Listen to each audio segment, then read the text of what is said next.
Hi YouTube, it's announcement day 3.19 Lake of Kalandra. I can't wait. We're gonna watch the announcement stream, and I'm gonna give you my thoughts and comments about it, as well as we're gonna check out the patch notes afterwards. So if you're not subscribed, please do so. If you like the video, like the video. If you dislike it, dislike it. And let's go. Ooh, 15 seconds. 15 seconds. Let's go.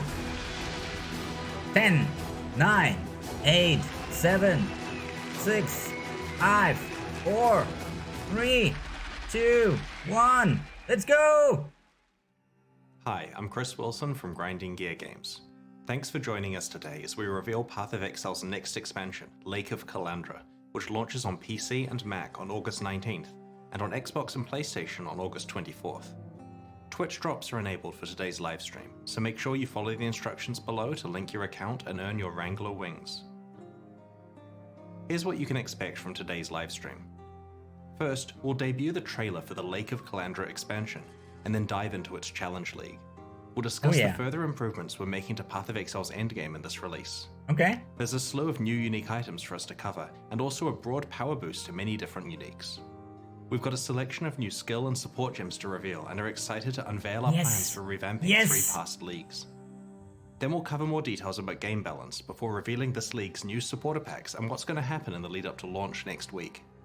Our livestream ends with a Q&A session hosted by Ziggy D, where you can ask me your questions in Twitch chat. Then we'll post the full patch notes for you to check out. But before we show you the trailer for Lake of Kalandra, I wanted to talk to you about ExileCon. Back in 2019, we were ready to announce Path of Exile 2 and Path of Exile Mobile, and we wanted to do it with a bang. We filled a venue with thousands of Path of Exile fans from around the world and ran our first ExileCon convention. It was an amazing experience, full of fans interacting with developers, and everyone who attended can vouch for the amazing energy at the event. Announcing Path of Exile 2 on that stage was one of the highlights of my life. Since then, we've been hard at work on Path of Exile 2. Now that we are getting close to release, we will finally be ready to announce the date that the closed beta starts at ExileCon 2023. We're holding ExileCon 2023 in Auckland, New Zealand, on the weekend of the 29th and 30th of July 2023. In addition to the beta start date, we'll also be announcing everything there is to know about new game systems, character classes, items, and so on. Attendees will be able to play Path of Exile 2 and Path of Exile Mobile, see all the presentations live, meet our development team, hang out with their favorite streamers, and much more. The first wave of tickets will go on sale in 2 weeks. We'll make a news post tomorrow with more information so that you have time to determine if you're able to attend before the tickets go on sale. We are so excited to finally talk about what we've been working on, and to let some of you experience the next generation of action RPGs. Oh, I wish I could afford it, but I can't. We have a strong lineup of Path of Exile 1 expansions underway, and today we're proud to unveil Path of Exile Lake of Kalandra, which launches next week.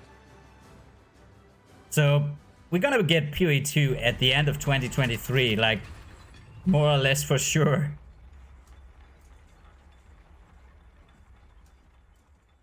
Oh, no, it's beginning. Exile, you have wandered far to arrive at the shores of my lake. A hidden realm I have overseen for longer than time itself. Oh, it's Bird Woman. These waters harbor deadly secrets.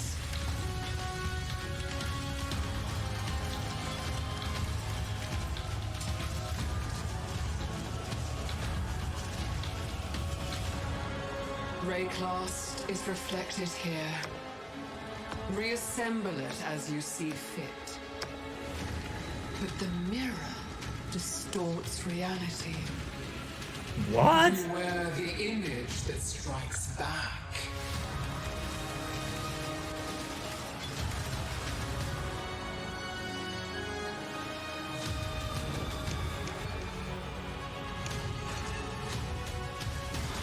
Oh.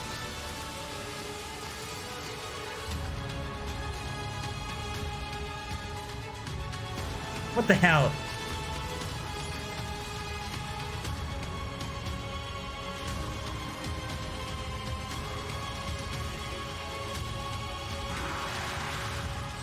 The lake calls you, Exile. Will you endure? Beyond rework? Or will you drown? Oof.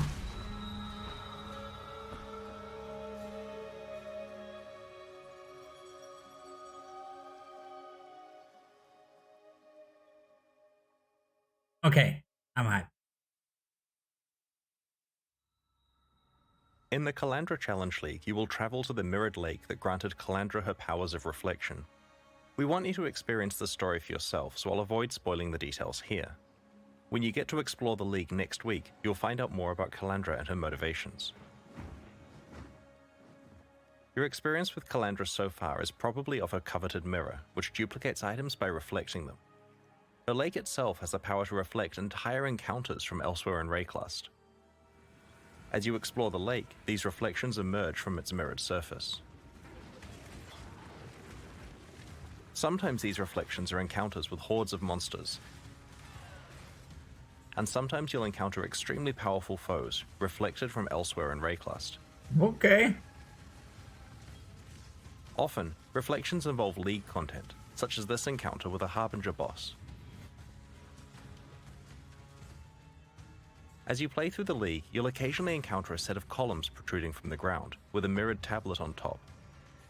This tablet invites you to construct a custom set of encounters at the Lake of Kalandra, offering a series of different reflections to place in whatever layout you wish. Each of these reflections represents an encounter that you must defeat when you next travel to the lake. How cool is that? Once you have assigned a reflection to every location on your mirror tablet, which will take a few areas, you can open a portal to the Lake of Kalandra itself.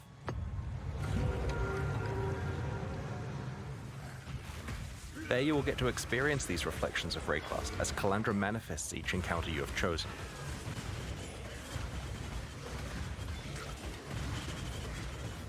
But as you push farther out onto the lake's shrouded waters, you will find each encounter to be more difficult but more rewarding. This difficulty value counts up by 1 for each location away from the entrance the encounter is. Okay. Players wanting the best rewards will try to engineer tablets that have long, windy strings of encounters, reaching very high difficulty values by the end.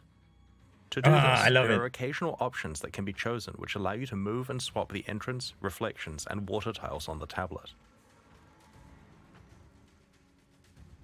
Additionally, as you progress through the league, you'll be able to unlock special abilities that let you manipulate the options you have available on each tablet.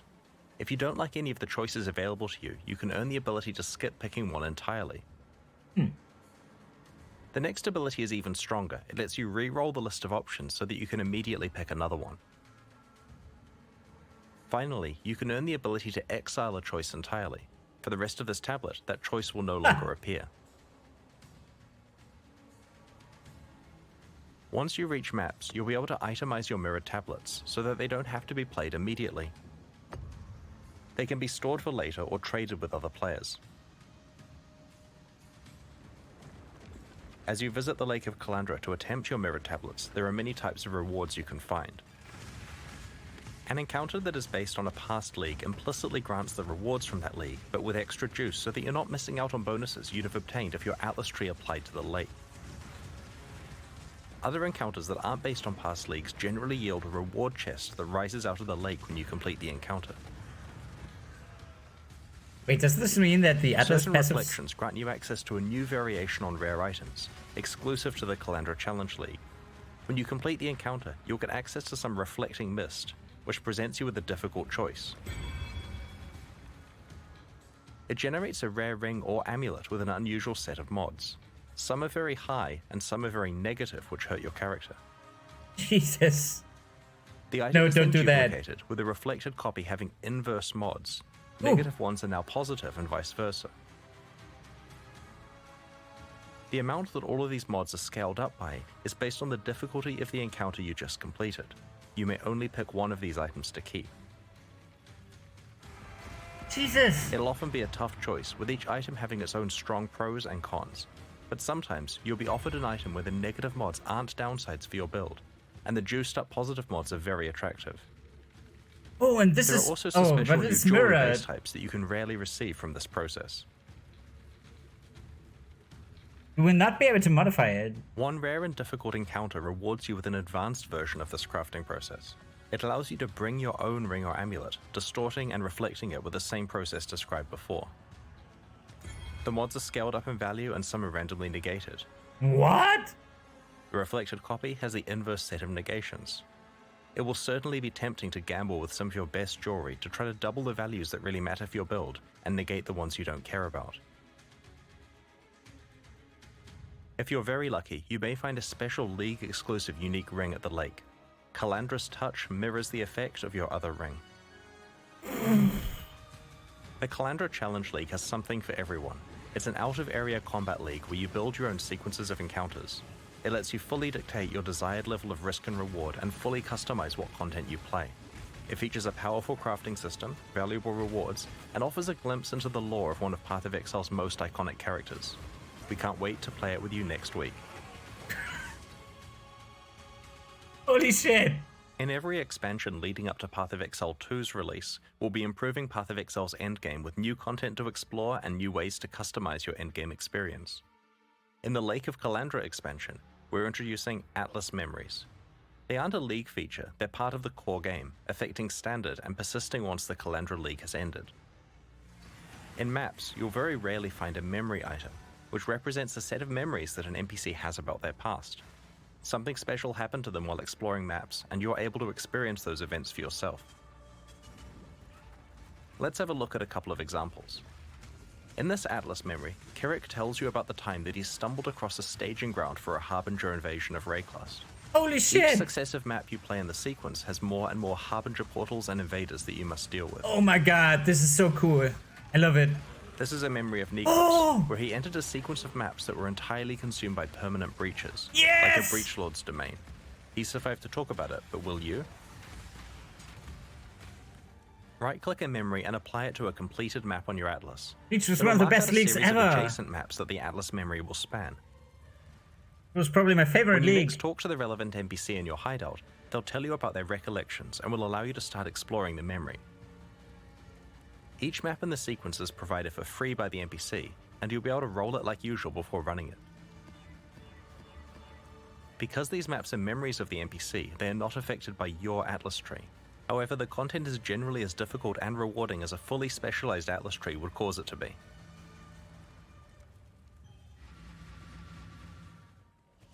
Each successive map in the sequence gets harder and more rewarding as the memories intensify. While memories are tradable, they're also very rare and valuable, so you'll probably want to complete them yourself if you can. For players who love lore, Atlas memories help expand on the backstory of key NPCs. For players wanting to try out different league mechanics at quite high levels of juice that they haven't specialized their Atlas for, memories let them do this without a bunch of respecking. And for everyone else, Atlas memories are a great way to earn some valuable items, if you're strong enough to complete them. The Lake of Kalandra expansion also contains a new unique map that I'm quite excited about. Ultimatum! The Trial Master is back. This boss from Ultimatum, and more importantly the unique items he drops, have been sorely missed and will be making a return as the Tower of Ordeal's unique map in Lake of Kalandra. Oh my god! This Oh map my can be created god! by completing difficult endgame Val content. We have not forgotten about the rest of Ultimatum and have a specific plan for how it will return in the future. Whenever we're improving Path of Exile's endgame, we take every opportunity we can to add new variations of rewards that you can find. We don't want to say too much about how these are acquired, but in this expansion, it's possible to very rarely find special foil versions of any pinnacle boss unique item. These have the same stats as regular ones, but are certain to be highly prized by collectors or wealthy players wanting to show off. The Lake of Kalandra expansion contains 14 new unique items. In addition to the Kalandra's Touch ring that is exclusive to the Kalandra Challenge League, we have introduced a new endgame pinnacle boss reward, a supporter unique, the Tower of Ordeal's unique map, 6 new Grand Spectrum jewels, and even some leveling uniques. Oh, new Grand Spectrum. The first we're showing you today is Soul Ascension, a pair of gloves designed by Zizaran. They drop from the Uber Elder. Soul Eater is a very powerful buff, but it is usually hard to obtain in boss fights. This unique grants you the ability to gain stacks of Soul Eater when you hit a unique enemy, but also makes you lose those stacks if you aren't near one. Ghost Wraith is a leveling unique which allows you to play as an almost pure energy shield character during early parts of the campaign. Wow. We'll reveal the other new unique items in this expansion over the next week. Path of Exile has a lot of unique items in its core drop pool, over 700 in fact. We feel that there are two big problems with unique items at the moment. The first is that you find too many, and the second is that they are generally pretty useless when you do. Yes. Sure, there are some powerful endgame or build-enabling uniques that feel amazing to find. Please rebalance Skyforce. Items found throughout the game are rarely actually useful. And rebalance the Starforge. In the Lake of Kalandra expansion, we have made a lot of changes here. Especially the Starforge. We have reduced the overall drop rate of uniques throughout the game, and have rebalanced and overhauled over 100 existing unique items, with an emphasis on uniques in the core drop pool, including leveling uniques and some endgame uniques. You're going to find unique items less frequently now, but when you do, they're going to be a lot more punchy. Okay. Nyx's Lantern has been completely changed from the ground up. Previously, it was trying to allow you to play a hybrid attacker and spellcaster, but it didn't really work very well. With the new design, it's a lot more elegant and delivers on this goal by simply granting high damage and the Battle Mage effect, so that your weapon damage is added to your spells. Thousand Ribbons is an example of an item where we merely needed to tweak values on the existing mods to make it a lot better. We want mod value rolls to matter more, and this item now showcases that well. If you find a high rolled one early on, you're probably not replacing it for a long time. Yeah. Malachai's Simula was trying to deliver the Blood Mage fantasy by allowing you to spend life to cast your spells. This was meant to be special because the Blood Magic Keystone was far away from the Witch starting location on the skill tree. Unfortunately, this item wasn't really powerful enough to justify its use. It has now been overhauled, and alongside Blood Magic, it grants a powerful multiplicative damage boost. It's cool. For leveling. With over 100 uniques rebalanced in this way, your play experience is now punctuated by quite large bursts of power when you find one. We'll continue to examine the power level and rarity of more unique items in subsequent expansions. Okay. The Lake of Kalandra expansion includes 3 new skill gems and 1 new support gem. Alchemist's Mark is a new mark skill. Igniting or poisoning the marked target creates burning or caustic ground underneath them, based on the damage of the strongest ignite or poison on the enemy. Ooh. The damage of the ground effects also scales with Curse and Mark effect, providing a non-standard way to scale your build's damage. Hitting the marked target also refills some of your flask charges. This new skill opens up an extra source of damage for Ignite or Poison-focused characters, especially for Ignite builds that want an alternative to Flame Surge, or Poison builds that cause fewer, higher damage poisons. This high-level build uses Flame Blast, with 100% of the damage converted to Chaos, to inflict huge poisons on enemies. When Alchemist's Mark is cast on an enemy first, that enemy drops caustic ground when it's poisoned, scaled by those big Flame Blast poison hits, melting everything into a puddle. Galvanic Field is a new shock-themed spell. Just like that no one plays Flame Blast. A small bonus chance to shock. When you next shock an enemy, the buff is consumed and the enemy becomes energized, repeatedly zapping themselves and nearby targets. Oh, nice. Like ball lightning. If the energized enemy dies, then the energy sits at their location and continues to zap things. It's like Stormbrand. Galvanic Field's area of effect and zap damage scale with the strength of the shock on the target.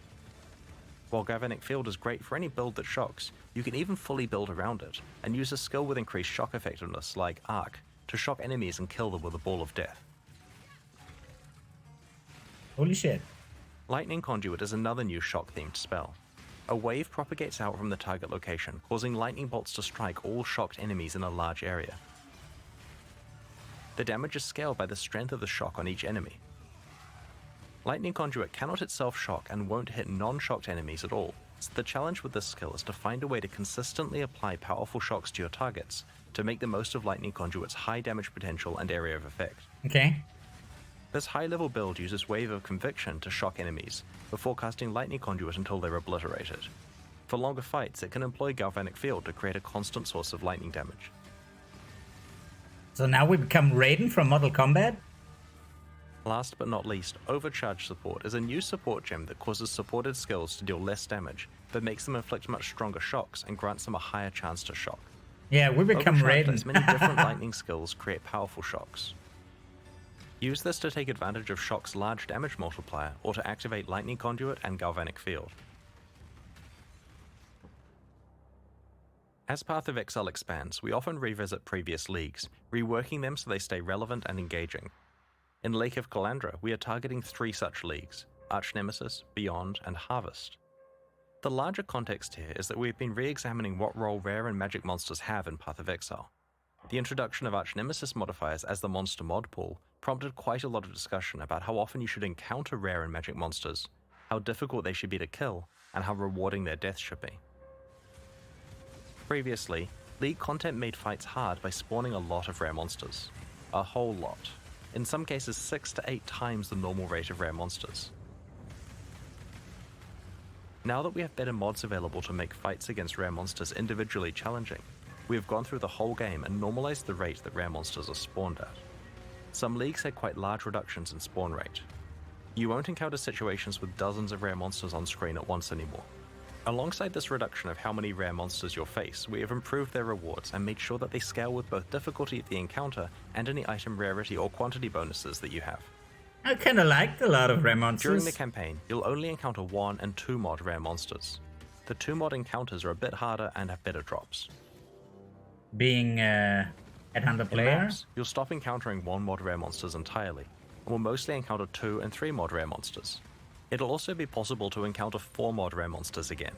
Not only are the innate item drop bonuses scaled up significantly on monsters with many mods, but we have made these challenging encounters rewarding in another way too. About a third of the more powerful Arch-Nemesis modifiers now use a special reward conversion system. For example, if you defeat a monster with a Corruptor mod, all of its drops become corrupted. The Solaris Touched mod converts all of its item drops to maps.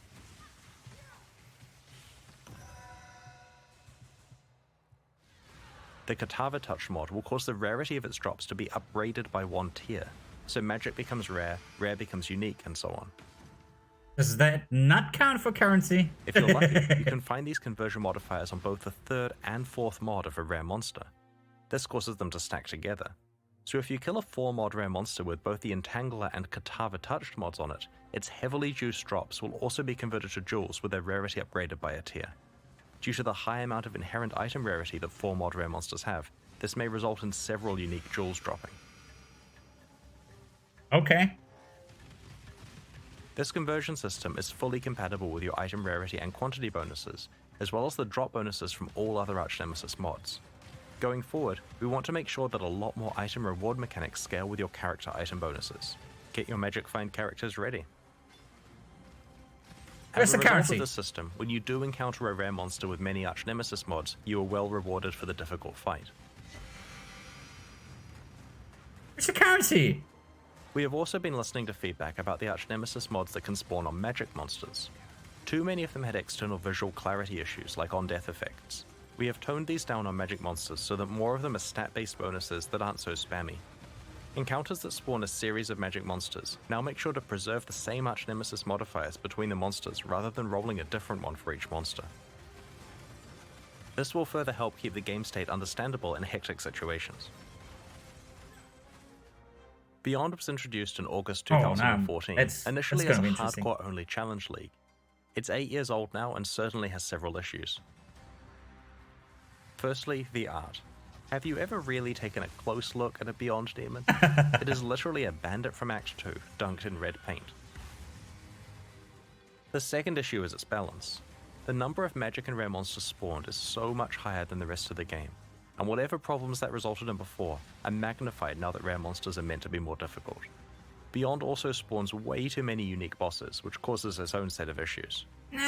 In Lake of Kalandra, we have given Beyond much more than a fresh coat of paint. The Scourge have taken over the realm of the Beyond demons. The old bandit Beyond demons are gone. Summoning monsters from Beyond will now summon Scourge monsters and bosses. We have completely rebalanced the rate that Beyond monsters and bosses spawn at so that it's appropriate for modern Path of Exile. The new Beyond monsters can now occasionally drop the Scourge League's tainted currency items that allow you to modify corrupted items. Holy shit! We've also completely revamped how harvest crafting works. Rather than being presented with a selection of crafting options that must be used immediately, you now receive itemized tradable life force of the appropriate color. This life force can be used later, in your own time, at the hoarder crafting bench in your hideout. Its crafting options are now priced in terms of this itemized life force currency. Tier 4 bosses are now encountered much more frequently and can drop a key to fight a Shabi. Wait, does this mean we can get any craft we want? Can be used for a specific set of crafts. We have rebalanced all harvest crafts for the new system and have removed a bunch of filler crafts and some ones with deterministic outcomes that were incredibly RNG gated before. We can get any Some craft! crafts that provided access to exclusive content, like the special offerings to the goddess, have been removed because these items can now be found in more appropriate locations elsewhere in the game. We get any craft! Any The result craft! of these changes is that when you complete a harvest, you aren't presented with 30 crafts, which must either be used immediately or unsafely traded to some player you found on a community Discord server. It also means that every bit of life force you receive is going towards a craft that you actually want to use on one of your items, when you're ready to use it. It's limited to Your 30. interaction with the Sacred Grove is now far simpler as well. Just enter, pick your plots, defeat the monsters, and get on with your mapping. Like with Arch Nemesis and beyond, we have also addressed the monster composition of Harvest's fights, so that it doesn't contain too many rare monster mods and so that it is of appropriate difficulty for its rewards. In addition, the rewards for Harvest now scale with map quantity and pack size, incentivizing you to juice your maps. Previously, the crafts you received were not scaled up at all if you played a harder map. Last week, we posted this expansion's character balance manifesto, which detailed the many changes we're making in Lake of Kalandra. There are plenty more changes, which we will include in the full patch notes that will be posted after this livestream. But on this stream, I'd like to talk about a few specific areas: Minion Itemization, Exalted and Divine Orbs, and the Trickster Ascendancy class. Historically, minion builds have not been particularly reliant on the stats of their items. Most of the power of their minions came from their skill and support gems. This led to a few problems. Firstly, it gave them a bit of a free ride compared to most other character builds. And secondly, it meant that it was hard for minion players to actually specialize their character to be really, really good. We want to solve both of these problems in this expansion. Path of Exile is a game about items, and that means that you will now be strongly rewarded for finding items that make your minions better. It also means that, like with other builds, if you find good items, you'll be far more damaging and survivable than before. We described a variety of minion changes in last week's character balance manifesto. Today I want to show you the new base item types we have added to help your minion itemization. We've added a new ring base type, the Bone Ring. This ring has implicit minion elemental resistances and can roll minion related modifiers. Okay. We've added level 20 and 50 versions of the Convoking Wand, called the Calling Wand and Covening Wand respectively. Like the Convoking Wand, these new base types can roll minion-related modifiers. Some new minion-related mods have been added to the pool available to these wands, and some existing mods have been adjusted or made more common. Okay. We have repurposed the bone-themed spirit shields so that they have minion damage implicit mods rather than spell damage, and can also roll minion-related mods.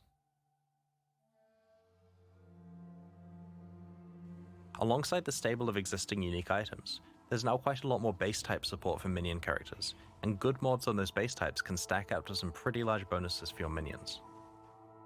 I also wanted to discuss two of the rarest currency items in Path of Exile, Divine Orbs and Exalted Orbs. These actually have the same drop rate, but Exalted Orbs are worth so much more in trade because there's no easy vendor recipe for them, and because they're consumed when you craft certain meta mods onto items. Okay, I'm intrigued. Out of these two currency items, we would actually prefer the Divine Orb effect to be rarer, so that unique items with good rolls matter more, and so that players can exalt craft their items more frequently. We are making two changes that will impact this. Firstly, we are changing the cost of crafting meta mods so that they cost Divine Orbs rather than Exalted Orbs. Secondly, we are changing the 6-link vendor recipe to grant 20 Orbs of Fusing rather than a Divine Orb. Oh. This change will result in Exalted Orbs being far more available for crafting, and Divine Orbs less available for re-rolling mods on items.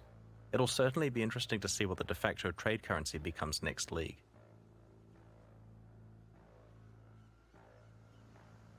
Next, I'd like to talk about the Trickster Ascendancy class. So how are we gonna roll a nice Forbidden Shaco helmet? Class recently. While it used to be How? quite powerful, we moved its defining feature, Harvest? Ghost Dance, onto the main passive skill tree. Since Harvest then, it doesn't has had count a for confused uniques. identity and hasn't met Does the it? power level of the other Ascendancy classes. Can we divine a unique? In this expansion, Harvest? we have reworked the Trickster with a focus on establishing thematically appropriate defenses and ways to manipulate speed. One step ahead allows the Trickster to manipulate time in an interesting way. Enemies are slower than normal and cannot have their action speed raised above this value, such as through an acceleration shrine.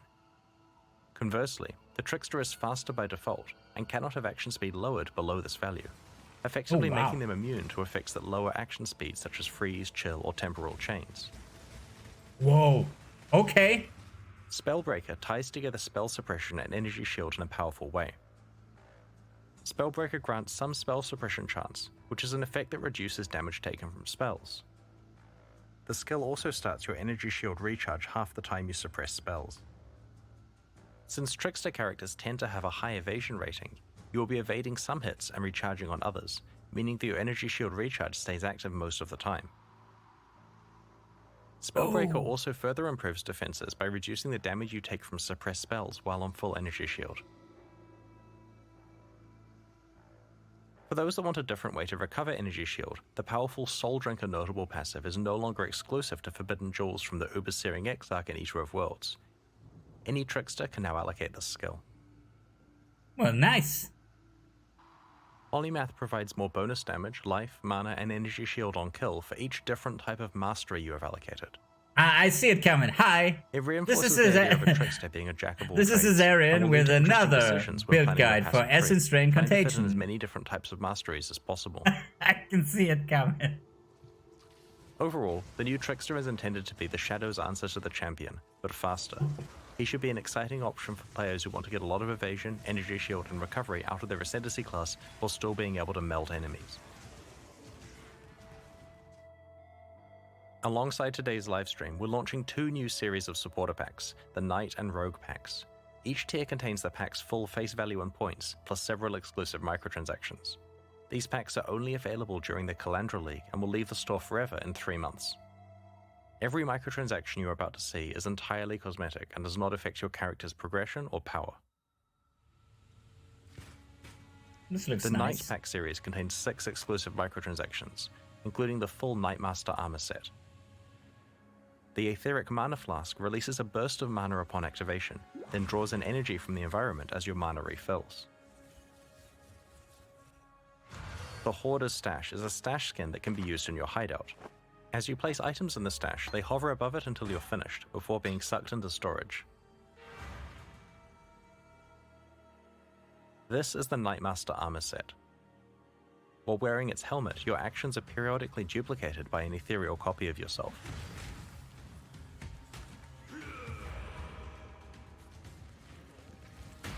The Blood-Scouring Cloak absorbs blood as you slay monsters. I definitely need to talk with my bank. I need a loan. Like... The Ring of the Victor causes a podium to rise up underneath you when you are standing still, elevating you above other players. It's so sad that I'm so poor I cannot afford this. Oh. The Warlord's Lieutenant Portal summons a warrior spirit who will greet you, cheer you on, and commend you on your actions.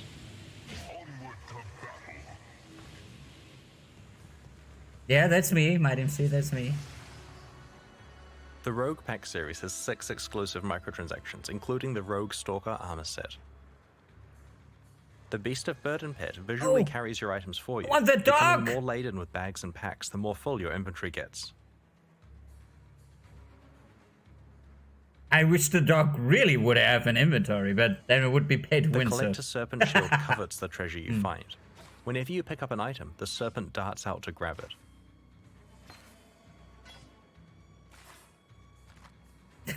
What the fuck? This is the Rogue Stalker armor set. While wearing its gloves, critical strikes cause blades to appear and slice at your enemies.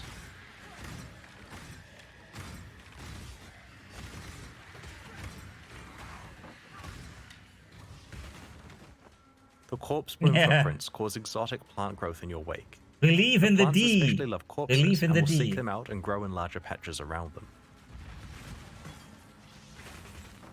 Oh, that looks amazing.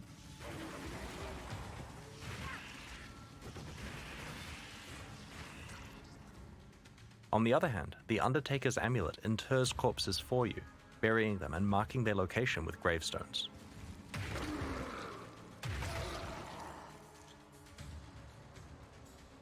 I don't know. The How unstable to raise the explosives right back attachment corpse? is not for the faint of heart. As your life gets lower and lower, it gets closer and closer to exploding. Oh god. And when you die, your party members will certainly feel it.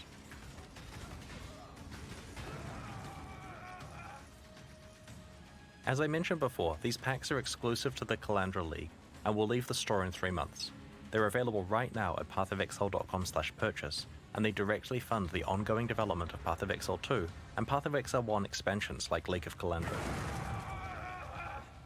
In addition, the supporter packs introduced with the Sentinel expansion are leaving the store forever in 1 week. Now's your last chance to purchase them, and we greatly appreciate your support.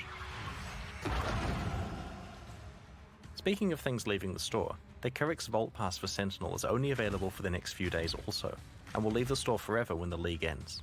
There's no penalty for purchasing the pass late in the league after you've wrapped up your map completion, so if you're pleased with where you got to in maps and Sentinel and want to lock in your unique skins, it's not too late to buy your pass. Already got them all. Next up, we've got the Q&A with Ziggy D. Once that ends, we'll post the full patch notes for Lake of Kalandra. Over the next week, our community team will post teasers for new and revamped unique items, upcoming quality of life improvements, and an announcement for the League launch race event. On launch weekend, we'll be running another set of Twitch drops, and expect to release the new Mystery Box and Kyrix Vault Pass in the days after launch.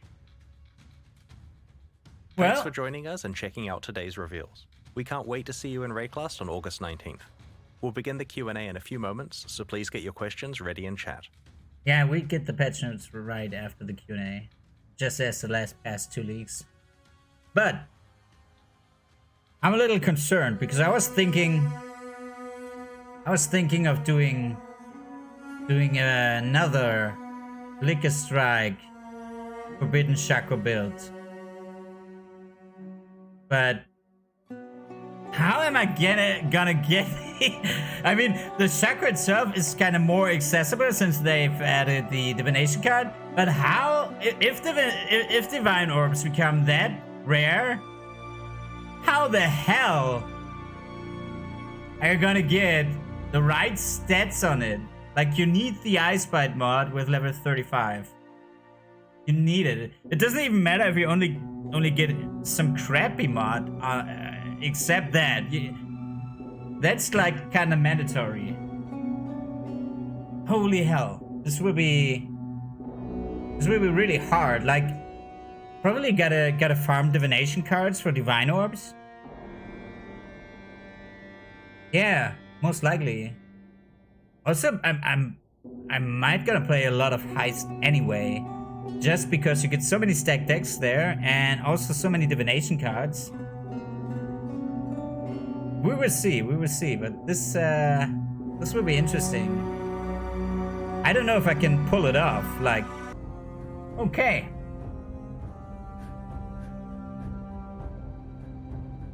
So that's pretty much everything about PoE now. So I'm just gonna pull this up real quickly on YouTube.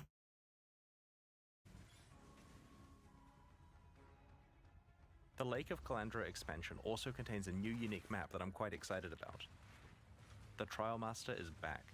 This boss from Ultimatum, and more importantly the unique items he drops, have been sorely missed and will be making a return as the Tower of Ordeals unique map in Lake of Kalandra. This map can be created by completing difficult endgame Val content. Difficult endgame Val content. Well, what could it possibly be? Ubaziri, of course. But we don't know if Ubaziri will drop all the fragments, or if it's like each boss of Ubaziri, like there are 3 bosses, right? There are the Val vessels, then you have the trio, and then you have Ubaziri herself. So basically, this could mean that all fragments, or at least 3 of them, can drop there. We have not forgotten about the rest of Ultimatum. Yeah, and then we have Val Temple map, which also contains the trio. Whenever we're improving Path of Exile's endgame, we take every opportunity we can to add new variations of rewards that you can find. So we don't want to say too much about how these are acquired, but in this expansion, it's possible where's to very the find part special about foil Beyond? versions of any pinnacle art. Have you ever really taken a close look at a Beyond demon? Because Scourge originally had nothing to do with Beyond, if I'm correct. If I remember correctly, Scourge was Val themed.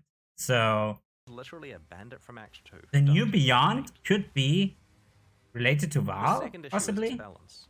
Once the rate that Beyond Theoretically, at least according to their own explanation about Scourge, this is Val content. So there's still a possibility that those bosses from Scourge are the ones that drop the missing fragment. If we say that 3 fragments can drop from Uber Zero content, but nothing's for sure, right? But in theory, this could be the way. monsters and bosses spawn at, so that it's appropriate for modern Path of Exile. And then again in the Q&A, Chris also said that he recommends to just try it out because it would still be different than it was before, but it still was a lot of fun. And probably not as rewarding as Beyond usually was, but still adds a lot more monsters and therefore a lot more loot. But yeah, we will see. Something like this. Alright. Path of Exile, Lake of Kalandra. You may recognize Kalandra from the infamous Mirror of Kalandra. Path of Exile is the most valuable item. The Lake of Kalandra expansion explores the identity of this iconic character and allows you a taste of her power. And yes, she is a bird woman, what I mentioned earlier. They probably thought about the Birdman movie. Our August expansion also there should be secrets here. That's what they said in the Q&A on this page right here. Our August expansion contains the Kalandra Challenge League, improvements to the Atlas game for 4 new gems, 40 new unique items, 100 plus buff existing uniques, revamps to Harvest Beyond and Artemis, a variety of balance changes and much more. Reflections of Rayclast. In the Kalandra Challenge League, you'll travel to the mirrored lake that granted Kalandra her powers of duplication. The lake manifests reflections of Rayclast itself, which emerge from its misty surface as you approach. Fight through these dangerous encounters to uncover Kalandra's mysteries and earn true power. Influence the lake. As you travel throughout Rayclast, you'll occasionally discover a mirror tablet. Yeah, that's just what we've seen in the trailer. Build up this tablet by placing reflections of dangerous encounters at specific locations. Be careful though, some of these reflections contain immense challenges. Once you've assigned a reflection to every empty location on the tablet, you may open a portal to the Lake of Kalandra, which will manifest your creation for you to experience. Oof, yeah, this is gonna be cool. Okay, there we got the tablet surface. Let's see if we can find any secrets here. This is Energy Blade, apparently. What is this? Is this the new mark?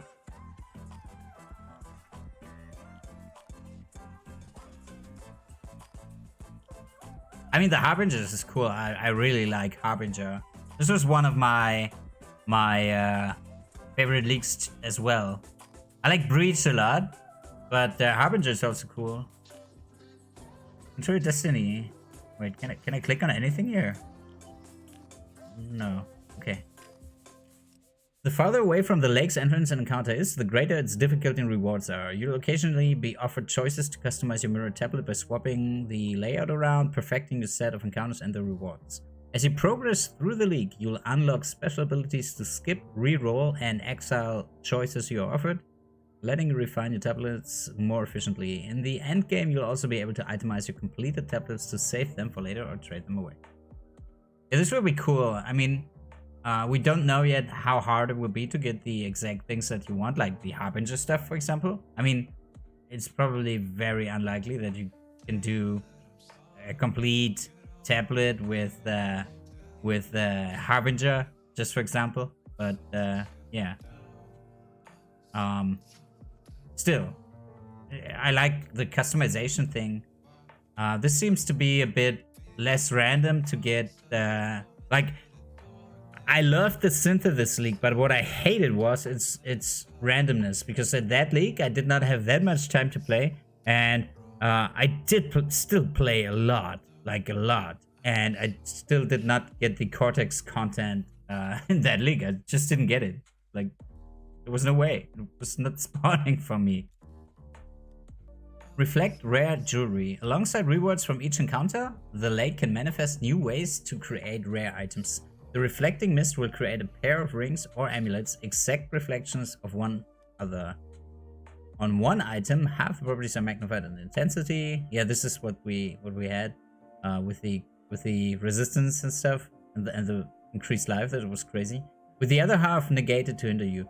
The other item has the opposite set of mods negated. You may only pick one of these reflections to take with you. In the League's late endgame, you may bring your own rings and amulets to the mist. It will magnify, distort, and reflect them in a similar way, providing access to previously unattainable power on rare items. Like, look at this. This is just insane. Minus 103 to maximum mana. But plus 189 to maximum life. And plus 2 level of all fire skill gems. This is new. Dusk Ring. Left ring slot, reduce skill effect duration. Right ring slot, 50% increased skill effect duration. Huh. Does this mean that we can make Blade Vortex great again? Like, even this was the main thing that was so annoying, that you had to spam. I loved playing the Fireblade Vortex the last 2 leagues. It was one of my favorite builds. But one thing that was really annoying was that you instantly, like, it didn't really matter. You always had to spam it. And if I died once or twice, then mostly because I either forgot or it took too long to cast the spell. And that's mainly because I had to recast it. So if it lasts longer, that's a win. Like, I can even with Omniscience, you did not have to care about resistances, so this could potentially be crazy. Also with the attributes, like, you could get attributes on it. If this is intensified, this would be crazy. Nurag, good morning. Wait, it's 12 AM. What happened? Experience Atlas Memories. Yeah, this will be cool. Atlas Memories offer a way to explore endgame content and earn very valuable rewards without having to specialize your Atlas tree for it. In high-level maps, you'll very rarely find a memory item which represents a set of memories that Alva, Nico, Aina, or Kirak has. They will provide a sequence of maps for you to explore as you relive the events of the past. These highly challenging and rewarding memories can either be applied to your Atlas or traded to other places. This is super cool. Like, I would try to get a lot of those, and Chris said those will only appear in tier 14. Yeah, but this will be cool. Like, I love it. So you can actually build your way to the memories. Is that what this means? You will very rarely find a memory item which represents a set of memories. So you see it then on your Atlas, and you can, for example, like this. Oh, now I need to do a crypt map, and then I can do the next map and progress. That's cool. Yeah, the new gems. I don't know. I mean, it's all lightning based, so our Anki's Aquich guy Anki will be thrilled, I guess. The shock thing is quite interesting. I don't know that much about Lightning Conduit, to be honest. I mean,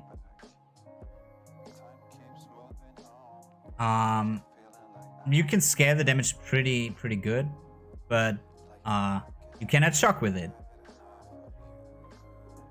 However, how does that correlate with your hits always shock of the Elementalist? It's kind of weird. I don't know. If you shock anyway, and you can maybe still just use Lightning Conduit, I don't know. Equip exceptional power. In this expansion, we've added 14 new unique items, including a League exclusive ring, a new Pinnacle boss reward, a supporter unique, 6 new Grand Spectrum Druids. This is pretty cool. I was using Grand Spectrum Druids as well in my Fireblade Vortex, and also in my in my Hero Thunder Auto Bomber. So this will be very cool. And even some leveling uniques. We've also improved over 100 uniques, including both leveling uniques and endgame ones. Yeah, we will watch, or we will take a look at them right in the patch notes once we're done here.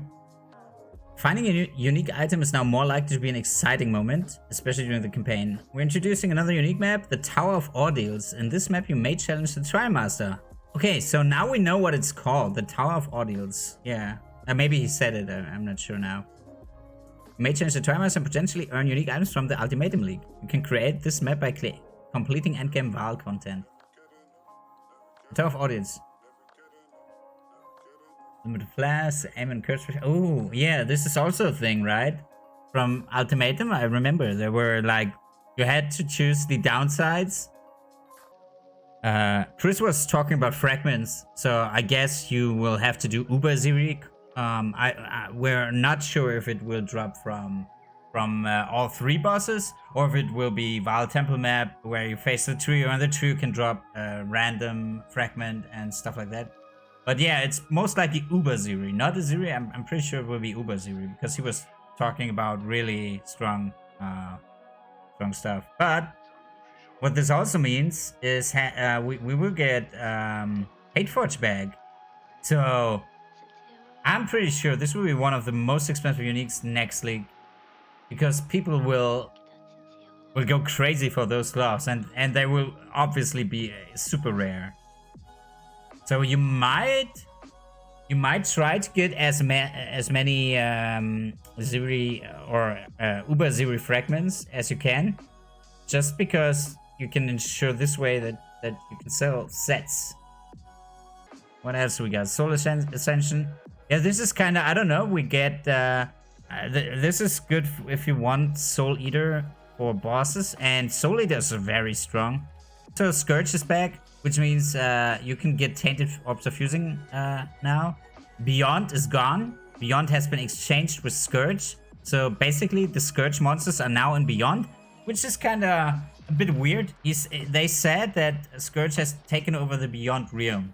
So, but before in Scourge League, Scourge was Valve themed. So there's a slight possibility that you need to do Scourge and to kill these Scourge bosses to get the fragments for this engraved ultimatum as well. So it could be Uber Ziri, it could be Scourge bosses, and yeah, there we have it. Explore modernized leagues. We've overhauled rare and magic monsters throughout Path of Exile, revisited the difficulty and rewards of Archnemesis mods, revamped Beyond, and have made large changes to Harvest. As league content now spawns a more consistent and less overwhelming quantity of rare monsters. Defeating monsters with multiple Archnemesis mods is now far more rewarding. Powerful monster mods now convert your item drops in a way that stacks with rewards from other mods and player item rarity or quantity bonuses. The Beyond League has been updated with the monsters and bosses from Scourge and has been given a balance revamp. Harvest crafting has been overhauled to use a tradable currency and can now be done in your own time at the Horde crafting station in your hideout. No, minions actually have been buffed. Like, now, the difference now is, and that's, I think he spoke a little more about this in the Q&A. Minions overall have been buffed because now you have the possibility to craft better items for them. They get, for example, they got, they added new items. They added low tier convoking wands, like I don't know what they're called, but you can get convoking wand item types already during leveling. I think the first one was with level 20, and they also added minion rings. Like, you can now get rings that give your minions elemental resistances and that can roll minion modifiers. Like, naturally, you don't need to use an essence, can roll stuff like increased minion movement speed and so on. Yeah, this, I mean, I will probably play this now for at least 2 months, but maybe for 3, because on August 25th, my second main game, Alliance of Valiant Arms, is gonna be released. So that day I will play solely AVA. And from that on, I will be playing both PoE and AVA, which means kind of my day will start like this. I will be working because I still work part-time. Then I will do my DDPY, so my workouts. Then I will stream Path of Exile for 4 to 5 hours. Then I will have a break because I will cut my stuff and upload the video. And then I will play AVA. Before that, before AVA is released, I will still make the break, but I will stream PoE in the evenings then as well. Yeah, we were just there. I'm just gonna scroll real quick. So basically, we get to see who Kalandra was. And she's basically Bird Woman. She's Bird Woman. They pretty much watched Birdman, the movie. And she's Bird Woman. And yeah, Bird Woman will give you these tablets. These will spawn somewhere in during the acts. Yeah, it's really, she's Bird Woman. I'm not even kidding. Like there, she's Bird Woman.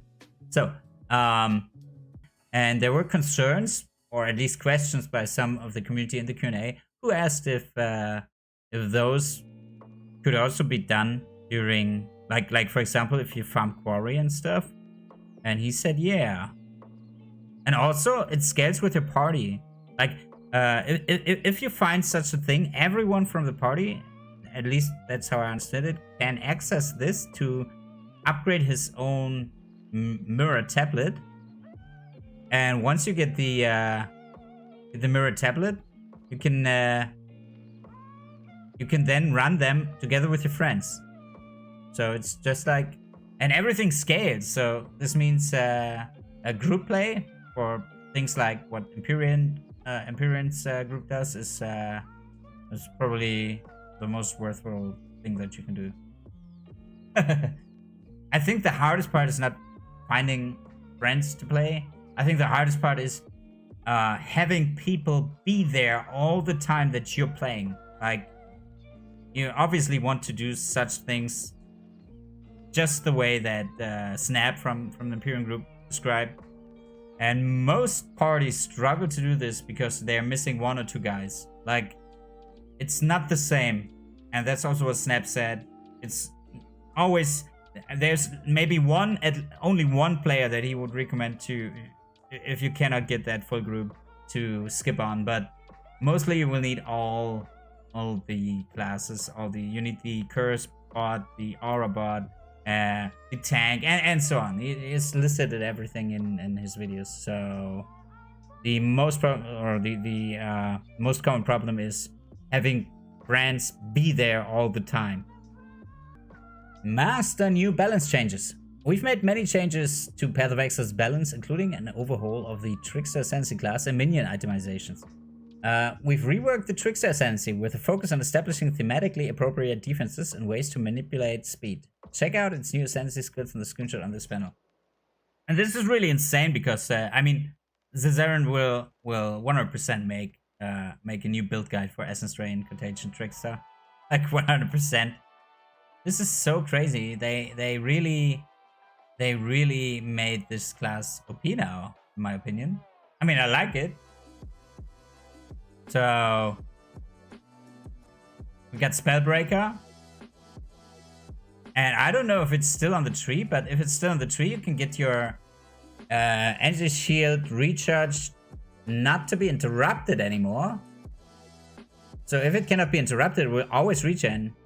So you can pretty much become even more immune than you were before. I'm really excited for that. Also Swift-Killer, +2 maximum frenzy charge. This is new. This will be very expensive now for I mean, they changed it. And yeah, with 2 maximum frenzy charge, it's easier now to get. For example, if you get the Timeless Cure, it's easier now to get the charges to become power charges and stuff. You can easier get to 10 charges. This will be very interesting. Yeah, they announced ExileCon for 2023. In 2019, we hosted our first ever convention, ExileCon, to announce Path of Exile 2 and Path of Exile Mobile. Since then, we have been hard at work on both games. Now that we're getting close to release, we will finally be ready to announce the date. The closed beta starts at ExileCon 2023. Tickets will go on sale in late August. We're holding ExileCon 2023 in Auckland, New Zealand on the weekend of July 29th and 30th, 2023. We'll also be announcing everything there is to know about new game systems, character classes, items, and so on.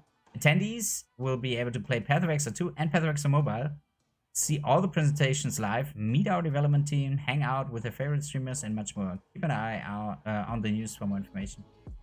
New Kirax Vault Pass. Kirax Vault returns for the Kalandra League with a brand new set of exclusive unique item skins. Yeah, that's probably what I will purchase. I simply cannot afford these supporter packs. Purchasing access to Kirax Vault allows you to claim these exclusive rewards as you complete map objectives in the Kalandra League. These exclusive skins apply to popular unique items that can be found in Path of Exile's endgame, and each has a special cosmetic gameplay effect. You can purchase the pass at any point in your progression, retroactively unlocking any skins you've earned. This also applies to the Sentinel Pass, which is still for sale in the store right now. Yeah, whoever didn't get the Kirax Vault Pass should buy it now and finish the Atlas quickly so that he does not miss out on the cool Mageblood skin.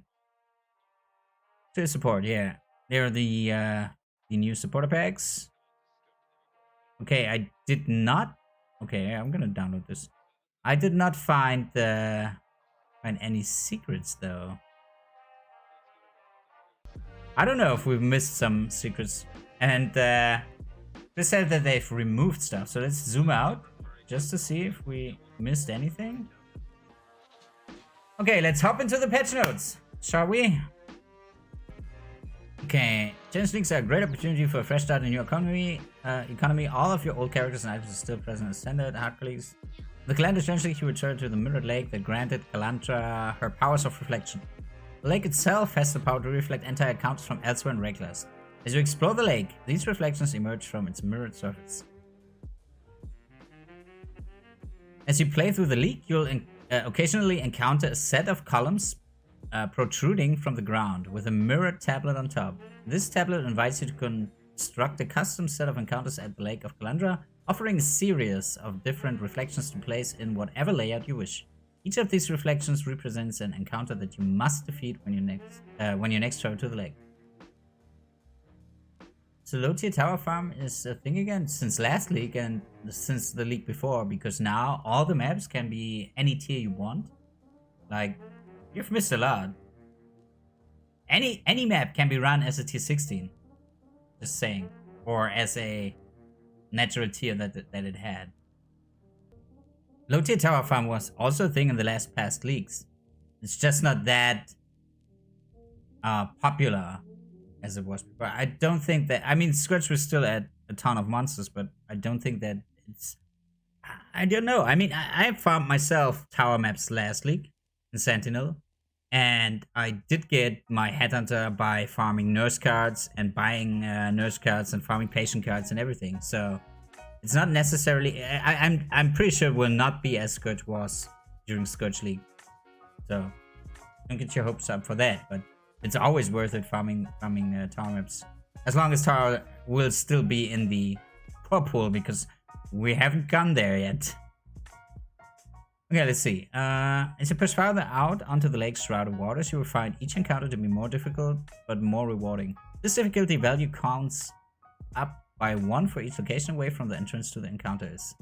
Yeah, that's pretty much the same that Chris said during the presentation. Let's see. New content features. Yeah, we got new gems. We already looked at those. Introduce extremely rare foil versions of pinnacle unique items.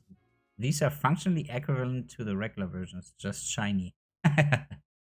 So basically they added this this legacy shining stuff to those. Yeah, the Atlas memories, this new game mechanic will be very cool. I'm looking forward to that. This looks so nice and so cool. I mean, a complete map as a breach and stuff sounds amazing. Yeah, they've reworked Alchemists. we've pretty much heard about that. So here we got details. What I didn't get, but maybe I've missed it, but was there still a mod that drops currency? Like, because there's this combination that you can get to get unique items to drop and get a bunch of unique items to drop still for a very hard fight. But was there something for currency? The summon media mobs no longer summon minions at various life thresholds. Okay. The ritual tribute from sacrificing rare monsters has been increased to compensate for the reduced number of rare monsters now spawned. Yeah, they needed to adjust that, otherwise you wouldn't have been able to do ritual as effective as you were before. So basically all rare monsters, or the number of all rare monsters, have been reduced because the rare monsters now are harder. In some cases even harder than they were before. They nerfed the F out of it last league. So yeah, I'm looking forward to that. I even loved it when it was super hard. I mean, playing softcore, of course, who cares, right?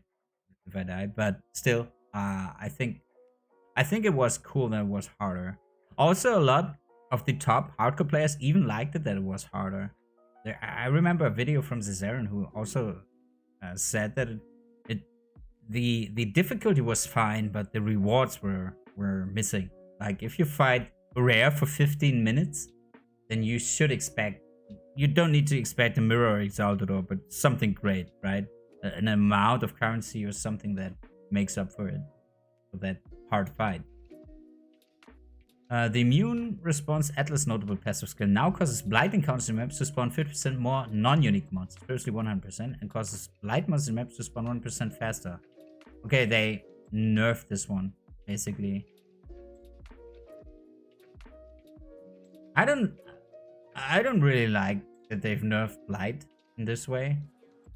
I mean, it only affects the maps, right? So not the blighted maps, because the blight maps were not affected by the Atlas passives anyway.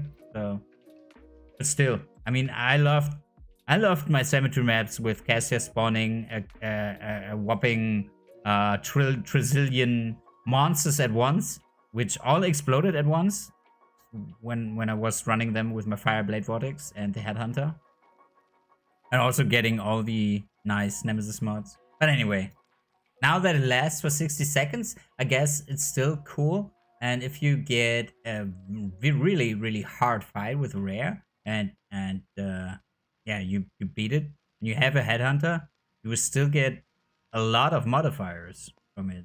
So I think Headhunter will still be fine, to be honest. Especially with the 60-second duration. The Abyssal Army Atlas notable. Okay, this is something that I don't like, but I understand where this is going because they had to do it on everything, right? Ooh, the Unspeakable Offense Atlas notable passive skill no longer causes harbingers in your map. In your maps to summon 6% more minions. Jesus. I mean, I didn't get a mirror shot drop anyway. And I farmed Harbinger. But, well, I don't know. Still, Harbinger was a good way to earn a lot of experience. So maybe we're leveling a little bit less fast than before. Though Harbinger would still be strong. And also, with the new mechanic, with the new core game mechanic that you can encounter from tier 14 onwards, or maybe tier 15 onwards, that you encounter like Nico with a map full of Harbingers. I mean, come on, this will still be fine. The Flash Breach Atlas notable passive skill now causes breaches in your maps to have 20% increased area of effect, previously 30, and 20% increased monster density. I think they shouldn't have done that. Oh, Jesus. Microsoft, not now. During the campaign, rare monsters you encounter will only have 1 or 2 modifiers. In maps, you stop encountering rare monsters with 1 modifier and will mostly encounter rare monsters with 2 or 3 modifiers. It is also possible to encounter rare monsters with 4 modifiers again. Some of the more powerful monsters modifiers now use special reward conversion system. For example, if you defeat a monster with a Corruptor mod, yeah, that's what we got. But yeah, there's still nothing about currency. right?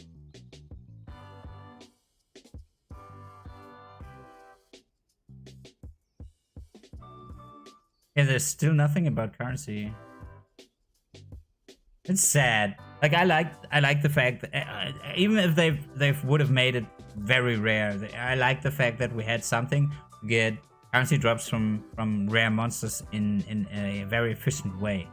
Like even if it's just rare, like really super rare, it would have been cool if there was something like that, more or less guaranteed that you get like the huge amount of Chaos Orbs, or even the Divination one, the Divination Cup one, or Kali. I like that there is from Arch-Nemesis. It's kind of sad that it's missing now. The Valley of Darkness Atlas Keystone passive skill has been removed as a result of these changes to rare monster modifiers. The Stream of Consciousness Keystone has taken up Valley of Darkness position on the Atlas tree. Okay, let's just change the position. Magic monsters have a restricted list of Arch-Nemesis modifiers compared to rare monsters. Yeah, so basically, magic monsters cannot...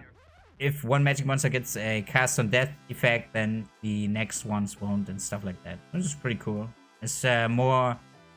I think this is more important for hardcore players.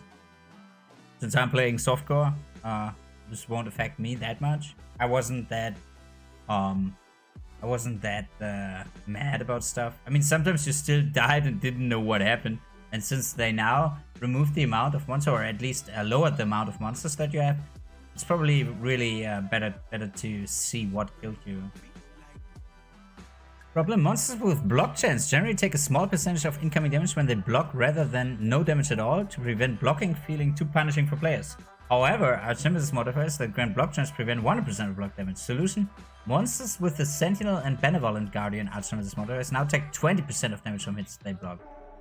Okay, that's an improvement, because I feel like when you're running Expedition, in Expedition it was really a problem that you could make it. I mean, it's kind of your own fault, right? But still, you wanted the best rewards and getting the most artifacts out of a logbook. So, but still, if they had so much block chance and then there was a Benevolent Guardian modifier on one of the mobs, then it was pretty rippy, and sometimes you couldn't even finish it. Like, I think I had one logbook where I actually made a mistake and couldn't finish it completely. But this rarely happens, but still. I think this will now not be an issue anymore. Yeah, we know about the Beyond stuff. But this line here have taken over the realm of Beyond Demons. Scourge were Vile monsters. So I'm still thinking the Scourge bosses probably can drop fragments for the Ultimatum Trimaster boss. Some monsters from Beyond will now summon Scourge monsters and bosses. We have completely rebalanced the rate that Beyond monsters and bosses spawn at, so that it's appropriate for modern Path of Exile. The new Beyond monsters can now occasionally drop the Scourge League's tainted currency items that allow you to modify corrupt items. That's pretty cool. Oh, the base chance for Beyond Portal to spawn when you kill a monster is now fixed at 15%. This means that multiple sources of the Beyond mechanic no longer stack.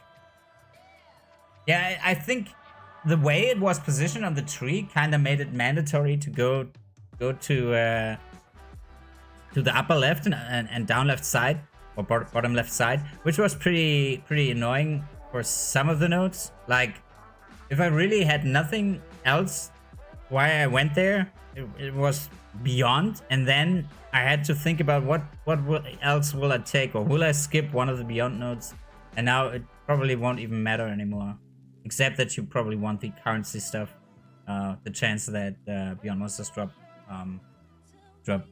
currency items.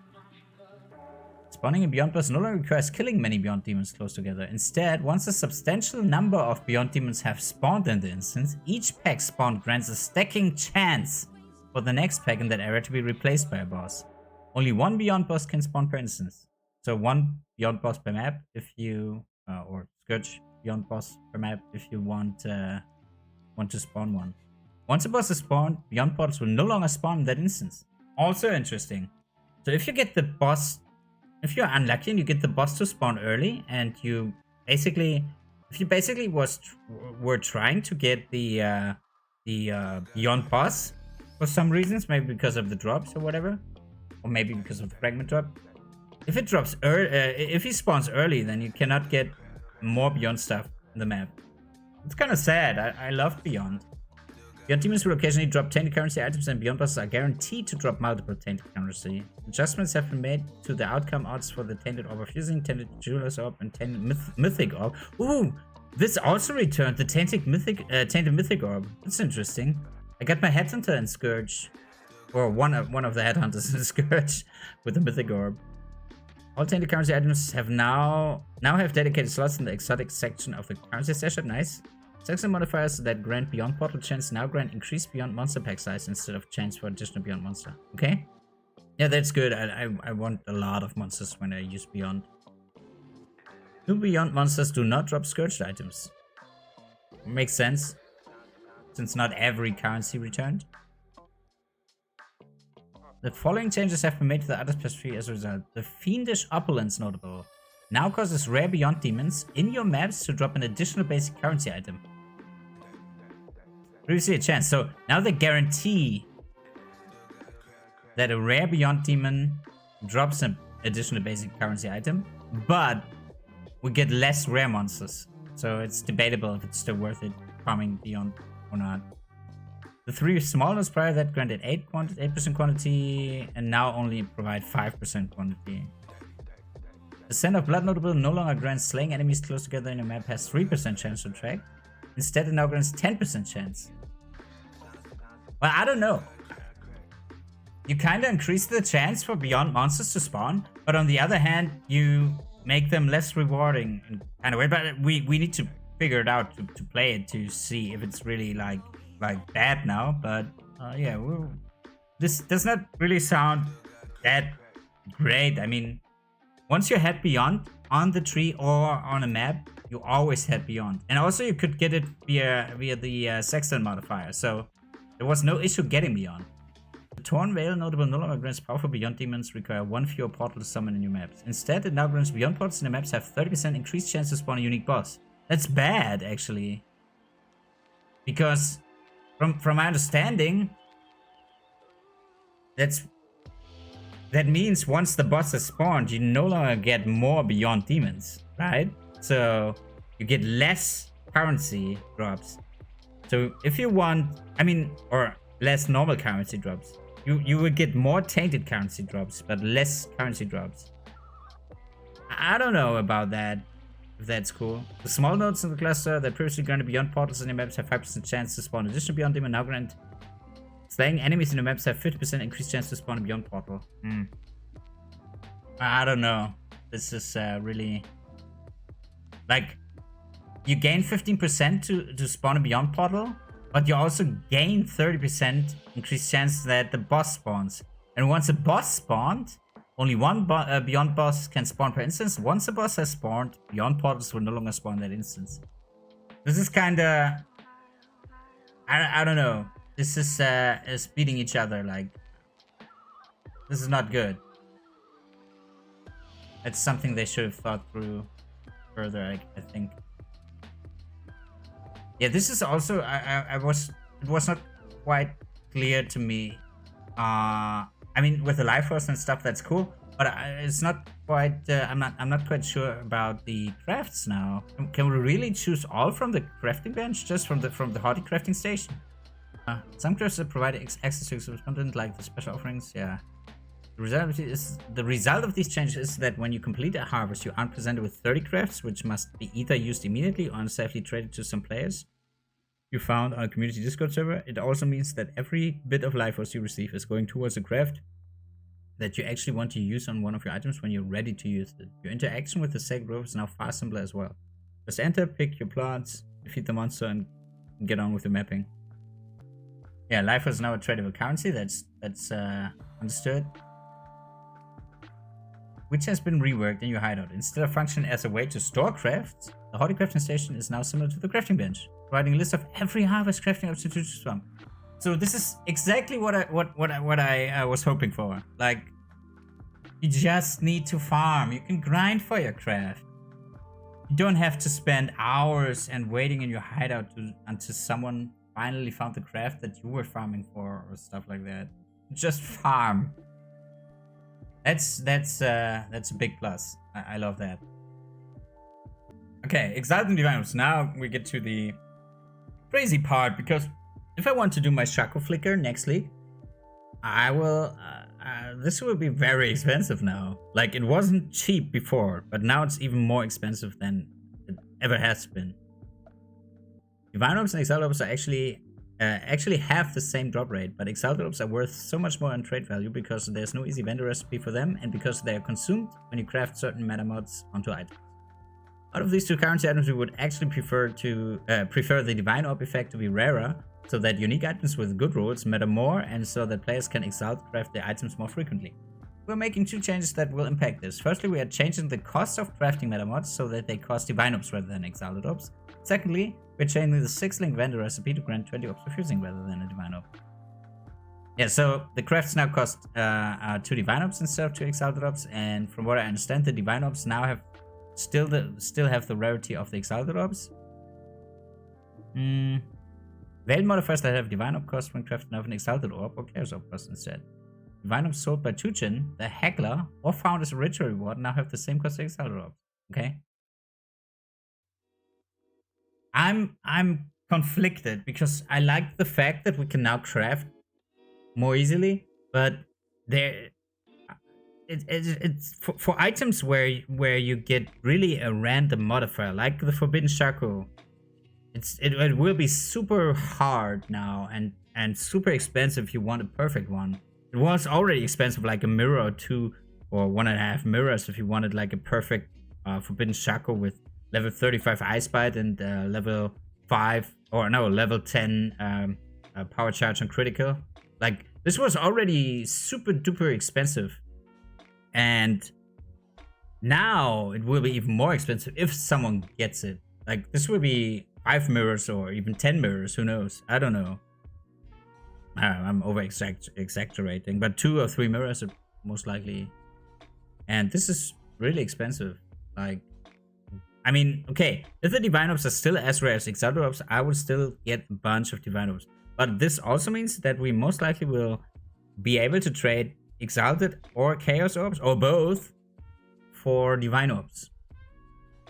If the rarity is still the same as they were before, so as it was before, like as Exalted Orbs and Divine Orbs were before, then it's still okay. The drop rate for of Forbidden Shaco, Judging Voices, Vantage Scam, and the risk has also been increased as a result of these changes. I mean, the drop rate, like, even if you get a guaranteed Forbidden Shaco, the chances, like, how many modifiers can roll off on those? Like 5 million? 5 million modifiers? So I have no idea. The bestiary recipe that rewrites the numeric values of all modifiers on rare items has been changed. It now transforms a Gilded Scarab to a Winged Scarab of the same type. The Heist Trinket modifiers provide a chance for Regal Orbs to drop as Divine Orbs instead, and Heists now provide up to 4% at the highest tier, previously 5%. So this is a nerf. It's will still be so rare that it's not worth it. Okay, now we come to the really... Now we really get to the interesting part. Oof. Okay. So now we get less unique item drops. Just because of the fact that they reworked over 100 uniques, and they will continue to rework all the uniques.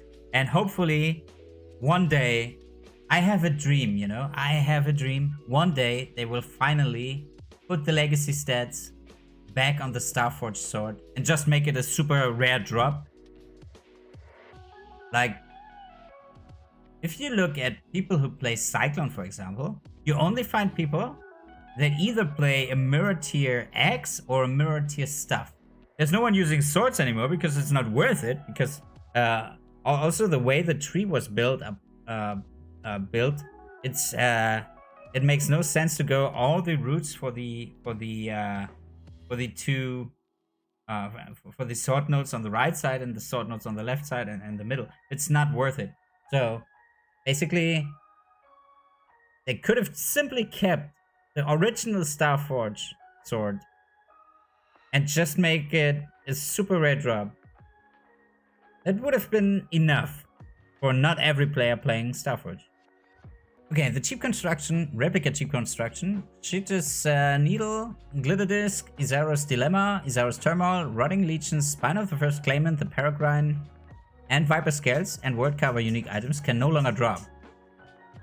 Oh, wow. Rotting Legion, it's not that old, that unique. May they rest in peace in standard. Wow, okay. Yeah, it was trash anyway, but I'm just saying, Rotting Legion was in that league where the minion support gems had been added or reworked or whatever. No, there were some added, like Feeding Frenzy and stuff. And this specifically stated otherwise, the Divine Orb should be able to be used on existing versions of these uniques to obtain the new values of modifiers, but cannot be used to gain new modifiers. The Alberun's Warpath unique boots no longer has +1 to maximum number of skeletons. Instead, it now causes your skeleton warriors to be permanent minions. What?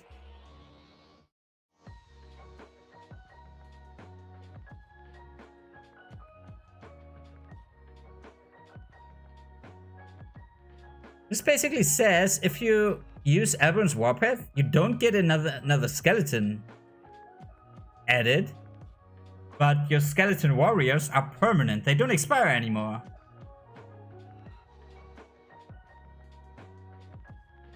And also they get 5% more movement speed. The boots give you 5% more movement speed and better chaos resistance. Wait, permanent skeleton warriors? That sounds insane. Do they follow you? How does it work? Can you now use the... Can you now use the all the cool stuff like the ones that keep the minions at the player? Can you now use that with those? Skelly mages have been nerfed, so I guess I don't know. Maybe skeleton warriors are now more likely to be played. Like, I mean, they were strong all the times. And also, it's just that now to reach not the same, but a similar level of your minions, you will need to invest a lot. Like they removed the +3 level of socketed minion gems, or +3 level of minion gems from the bone helmet. You can only get +2. They removed the +2 gem levels from the Ascendancy, so that you can even use a different class. It's still worth it. They did also buff a lot of stuff like phantasms and stuff. Will be and also summon raging spirits, and it's really, I'm pretty sure with the changes. I mean, I trust GGG in this regard just because they added so many new base types for minions, like the rings and everything. It will make it a lot easier to get even stronger minions. But the base, yeah, you can still play skeleton mages, but the base skeleton mages will not be as strong as they were before. And if you follow the build guide, for example, from Von Victon or from anyone who made a build guide about skeleton mages, they most likely will need to overhaul a lot, because there are now new items that you can actually craft for your endgame. You cannot rely on just leveling up and leveling the skills and getting the awakened gems and doing one craft for your helmet. That's not what you need to do now. You now need to craft your helmet. You need to possibly think about corrupting your helmet, because that is a way to get +2 level of soccer gems on it or something. And you will now need to craft your rings. You will now need to really craft all your gear, so it boosts your minions a lot more. But you don't need, and that's a pretty cool thing, I guess, you don't need to use essences that much anymore for minions. So no, it's not sad.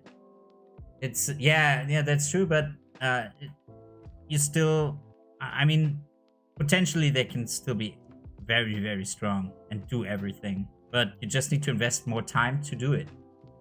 And it's a good thing in some regards. I still would have hoped that they... I mean, this now puts every minion kind of on the same level, depending on your gear.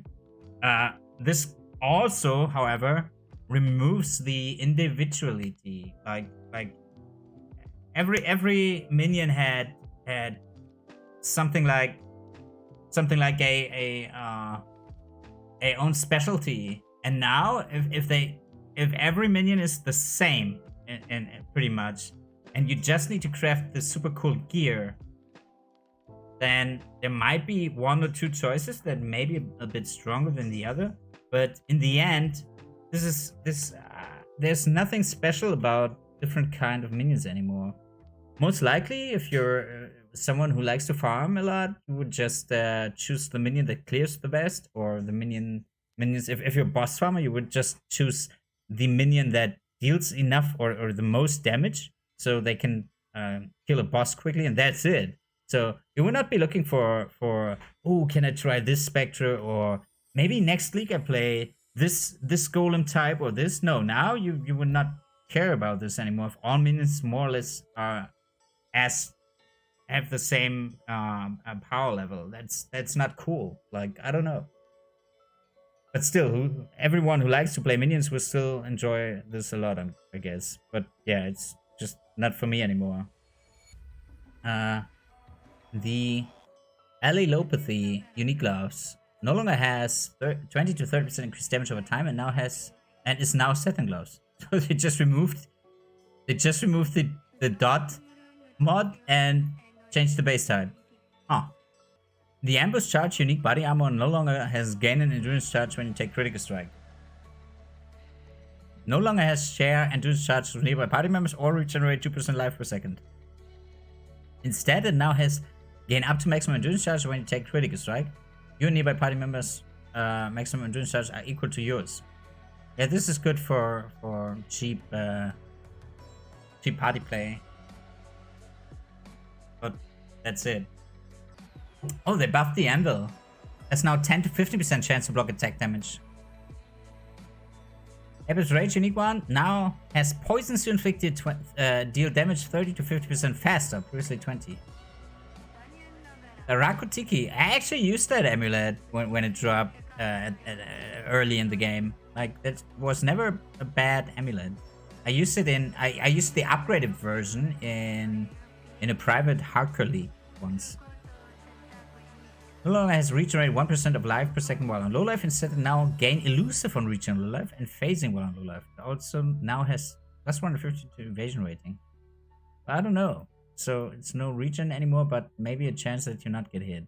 I don't know. Cena's Mark unique helmet no longer provides 10 to 15% increased cast speed, stun block recovery, or 5% increased movement speed. Instead, it now has trigger circle spell when you attack with a bow. Oh! So basically, this means it gets the modifier that Asena's chant had, or a similar modifier. Okay. Let's check for some more interesting uniques. I mean, the Ash Color unique one. What does it do? Okay, it adds a lot of damage by chance to grab enemies on Ash. In Ash on hit, that's not bad. A higher chance to trigger level 10 SRS. Pretty cool. For leveling, of course. Leveling purposes. Ash Rend no longer causes soccer gems to be supported by level 10 or provided. Okay. Yeah, they pretty much just buffed some stuff. Mistral Shawl. Unique body armor no longer has 15 to 25. It now has 120 to 160% increased energy shield. 10% increased damage taken. Usually 5. Oh, so you take more damage. And 50 to 100% increased energy shield recovery rate. Yeah, this was pretty much. They should have just updated this value all along, but this is really bad. It's not a lot maximum energy shield, and it's sad because it's a cool looking unique. Yeah, Bitter Dream now has been buffed a lot. That's really cool.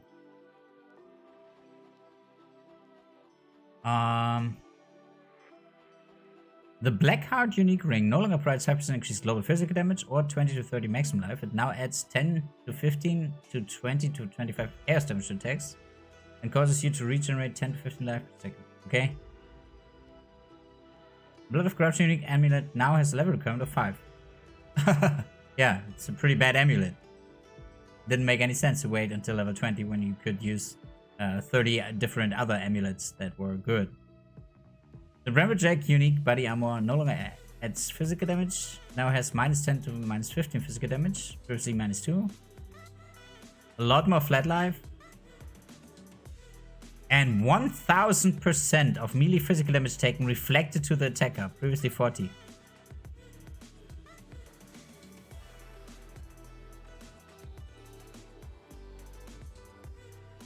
What? Is that a typo?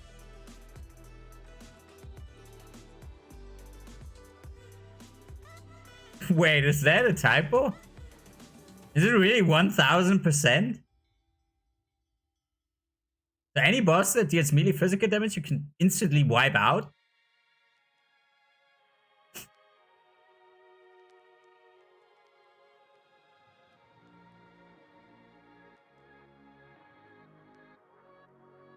I'm confused. This must be a typo. If it's 1000% of melee physical damage.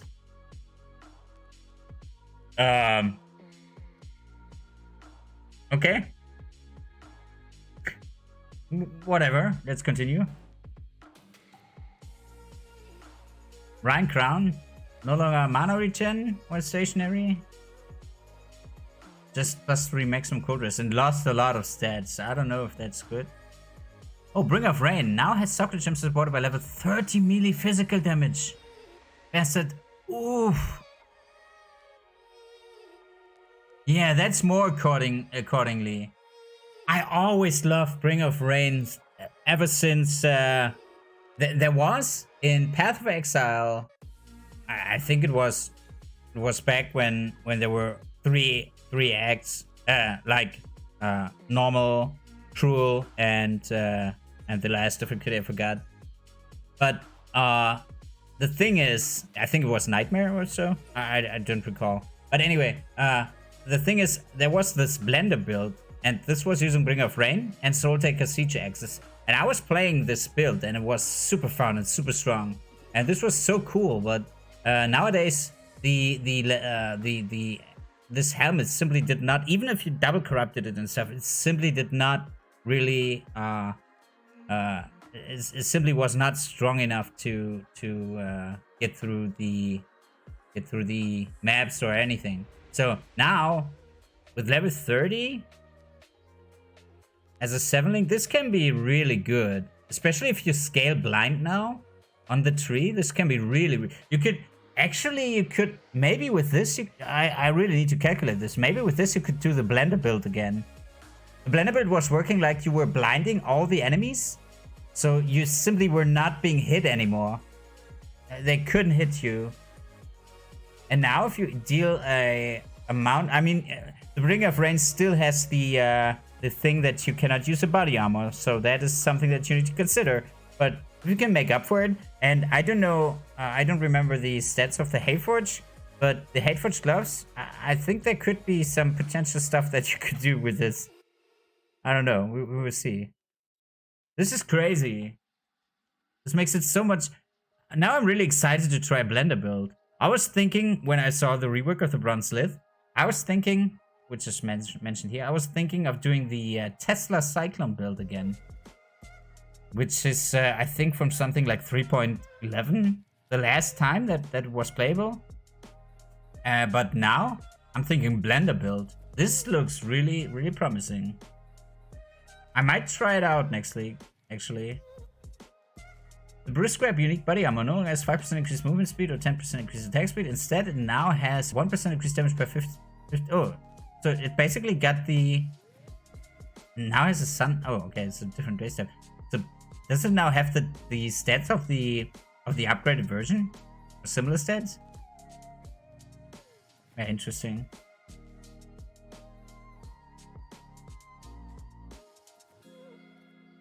Wow. The Chalice of Horus unique shield no longer has 5% chance to block. 40 to 50 to maximum life, or 1% of damage reaches life against cursed enemies. Instead, it now has 20% chance to block attack damage from cursed enemies and inflict decay on enemies you curse with X or max skill, dealing 700 chaos damage per second for 8 seconds.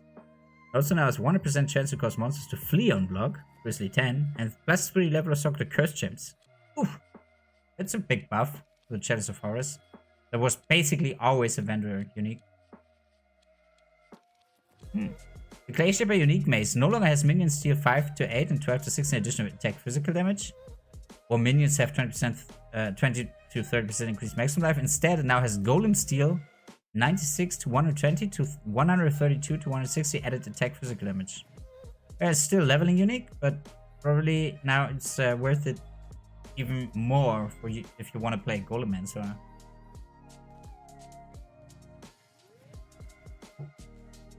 Okay, Cloak of Flame. Yeah, I think this was shown before. The Corpse Walker unique boots no longer has 20 to 40% increased damage if you have consumed the corpse recently, or for each nearby corpse regenerate life. Instead, it now has for each nearby corpse 1% increased movement speed, and for each nearby corpse regenerate 8 life per second.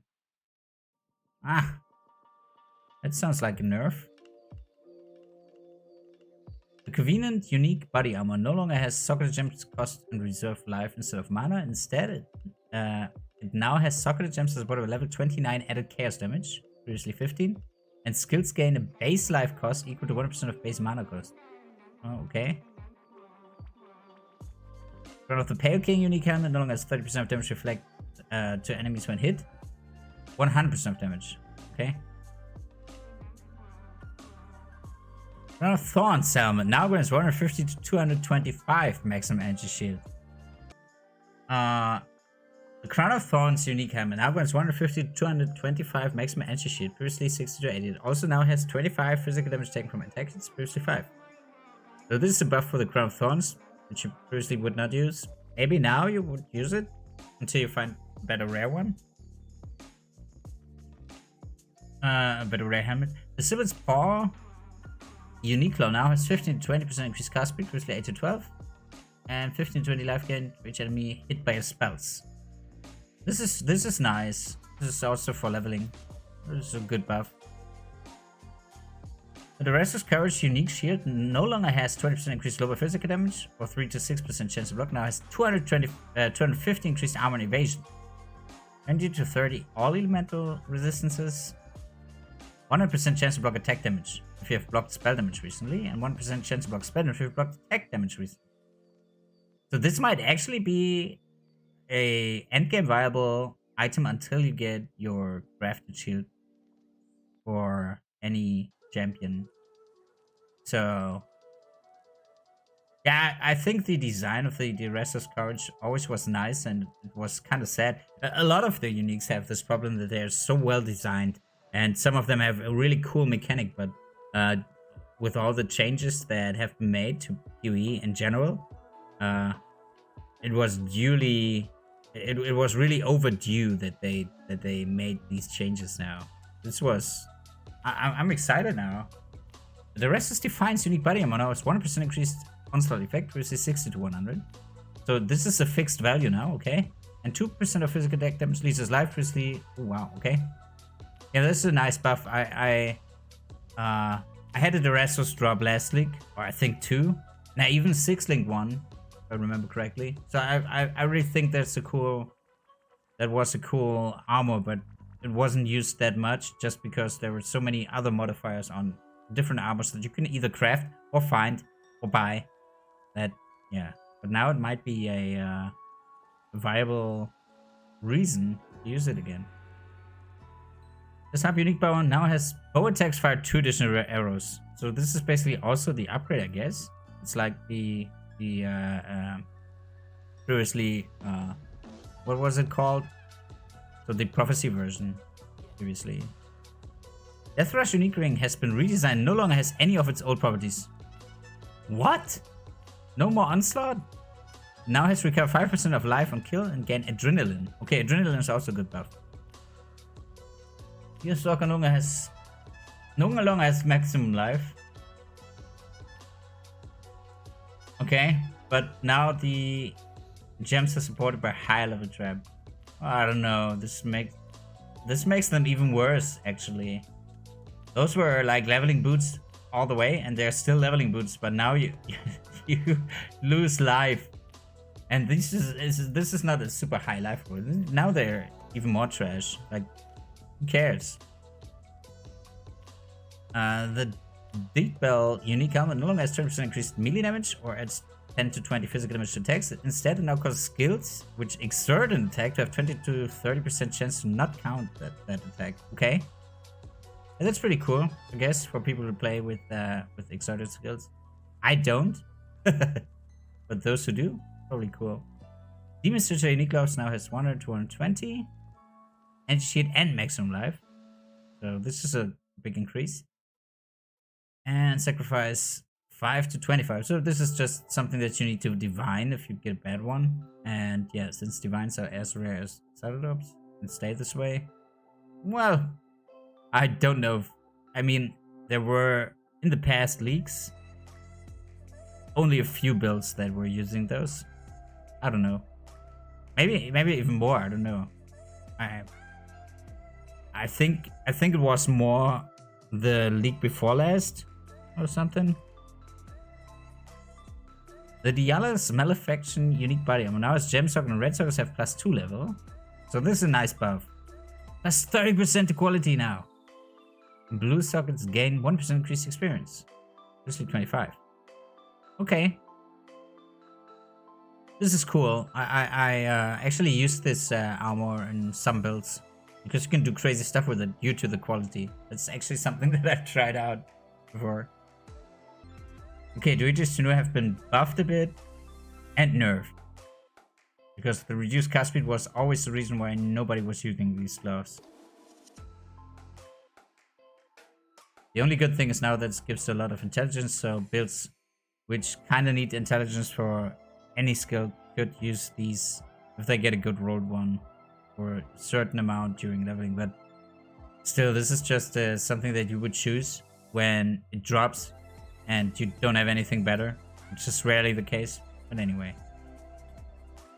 The Doomfledge unique bow no longer has gained 1% of weapon physical damage as extra damage of a random element. Instead, it now has gained 1% of weapon physical damage as extra damage of each element.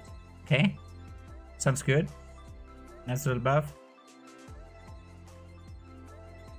Industrial unique boots no longer have 20 to 30 maximum life or 50% increased stun block recovery. It now has 20% increased movement speed. Usually 15, 60 to 1 increased armor and evasion, and adds cast damage to spells and attacks during any flash attack.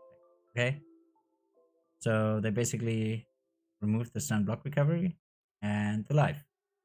I don't know if that still were never like the GG boots. Like the best thing about it, I think, was the chaos resistance, which is not mentioned, if I'm not mistaken. Anyway. Emperor's Vigilance unique shield, yeah, that's what we're... The Ephemeral Edge unique sword now has 150% increased physical damage, or 0.6 to 1% physical attack damage leaves as mana. Oh, no longer has. Instead, it now adds 1 to 75 lightning damage and has attacks with this weapon have added maximum lightning damage equal to 20% of your energy shield. It also now has 25% reduced maximum life. Oof. Well, it doesn't matter if you're using energy shield and energy blade. So they kind of want to make this obvious that you're supposed to use this with energy blade, I guess. These might peak. No longer has grants 20% increased global physical damage or cannot evade enemy attacks. Instead, it now grants unwavering stance. Ooh, which is pretty much the same, except that you're not stun immune with those, with this helmet. And it grants increased AoE effect.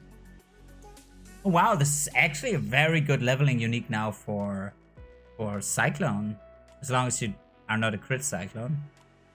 Oh, no, that doesn't even matter. Wow. This is simply the best leveling helmet for Cyclone now. You're stun immune, and you get increased AoE effect. If you're Cycloning while leveling, this is pretty good. This is really nice. I like that. Because this was really one of the trash uniques that some even didn't even pick this up. Because it wasn't worth it. But now it's really worth it. Oh, they even changed Fairgraves? No longer has 50% increased stun block recovery or 15 to 30 maximum mana. Instead, it now has you can be touched by tormented spirits and can be touched by tormented spirits and now adds code damage to the text. What does this mean? That you spawn tormented spirits? No! It means that tormented spirits give you their buff? Wow. Oh, this is insane. This sounds like fun. Like a lot of fun. This can be really fun. I don't recall ever playing with the modifiers. What modifiers do we have there? So this is like a mini headhunter if you have tormented spirits in your instance. Depending on which tormented spirit touches you. You can get corpse devouring. Monsters gain increased attack and cast movement speed, so you can get onslaught basically, which is cool. There are some cool mods here that you can now get by using a Fairgraves. That's cool. I like that. It's really cool. Maybe at some point I'd just play around with it just because it's cool. And if you consider this, I mean, it's a bad helmet actually for endgame, right? But this modifier could just, if you're just messing around, you can equip this helmet and choose all the Tormented Spirits mods on the tree just to get this crazy modifiers. And if you get a Headhunter and then kill stuff, you get even more modifiers because you not only get the touches from the Tormented Spirits, but you also get, this can be really nice for messing around in theory. It's really cool. The Flameside unique hammer no longer has 10% increased elemental damage per second effect in the area. It now has 25 to 50% chance to scourge enemies. Ooh, okay. Interesting. Yeah, Fogshade also now, I think, gets the stats from the upgrade one. Yeah, I think so. Okay, let's see. Is there... Oh, there. The Jeffrey's Crest unique hammer no longer has +1 level socket gems or summon holy relics. Have reduced cooldown recovery rate. It now has 120 to 150 increased armor and energy shield. The fire code and lightning resistance models have now values of 20 to 30. Okay. So bigger resistances, but you don't get the +1 level socket gems anymore. Which is kind of bad because that was one of the only reasons. I mean, the resistance modifiers were also cool, but this was one of the main reasons why I would use that even in endgame. And now you cannot... I don't think that I would use that in endgame. Maybe as an exchange for the gold rim, but in general, only if you don't have anything better and you get this to drop, then you might equip it. Gruthkel's Pelt. Unique body armor. No longer has 20 to 40% cold resistance. Now has 300 to 40% increased armor and evasion rating. 240 to 300 maximum life. And return 10% life per second. Ooh, this is actually quite strong.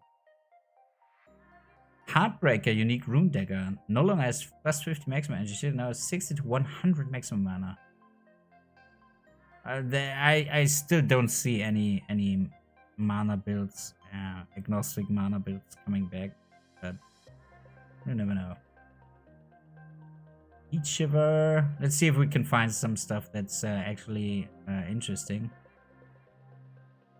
Ooh, Highwayman finally got buffed. Kind of was a worthless unique ring. So you do not have Light damage leech as life anymore with Endurance Frenzy and Power Charge. Instead, you now have 1% of damage leached as life. Always. It also now has 5 to 10% increased movement speed. And 1% chance to steal Power Frenzy and Endurance Charge on hit. That's cool. Still nothing that you would use in the endgame though. Honor Roam. Oh, okay, now it has a fixed value. Honor Roam was a good helmet if you wanted to level a character that needed to use a lot of auras or heralds, because you could potentially use a Enlighten level 2 and it became level 4 instantly, which was so nice and so cool that I actually used that when leveling my Bot Herald before, or any Herald build that where I used more than one Herald. That was really a good helmet. It's now improved or what? Yeah, it's even better now. It's cool. I like that. Yeah, there we have Rimsorrow. We've already seen the preview, but this is a big one. Iris Truth Unique Amulet no longer adds physical damage to attacks, or adds cold damage to attacks, or has physical attack damage leeches life. Instead, it now has bow attacks of Culling Strike. Oof. That's strong, actually. It's really strong. This can be used for some builds. 40 to 80 to dexterity. 40 to 80 to dexterity. And 25 to 50% crit multi. Now they actually made this possibly until you really get a very good rare amulet. Now they made it really worth it. It's good. Really good.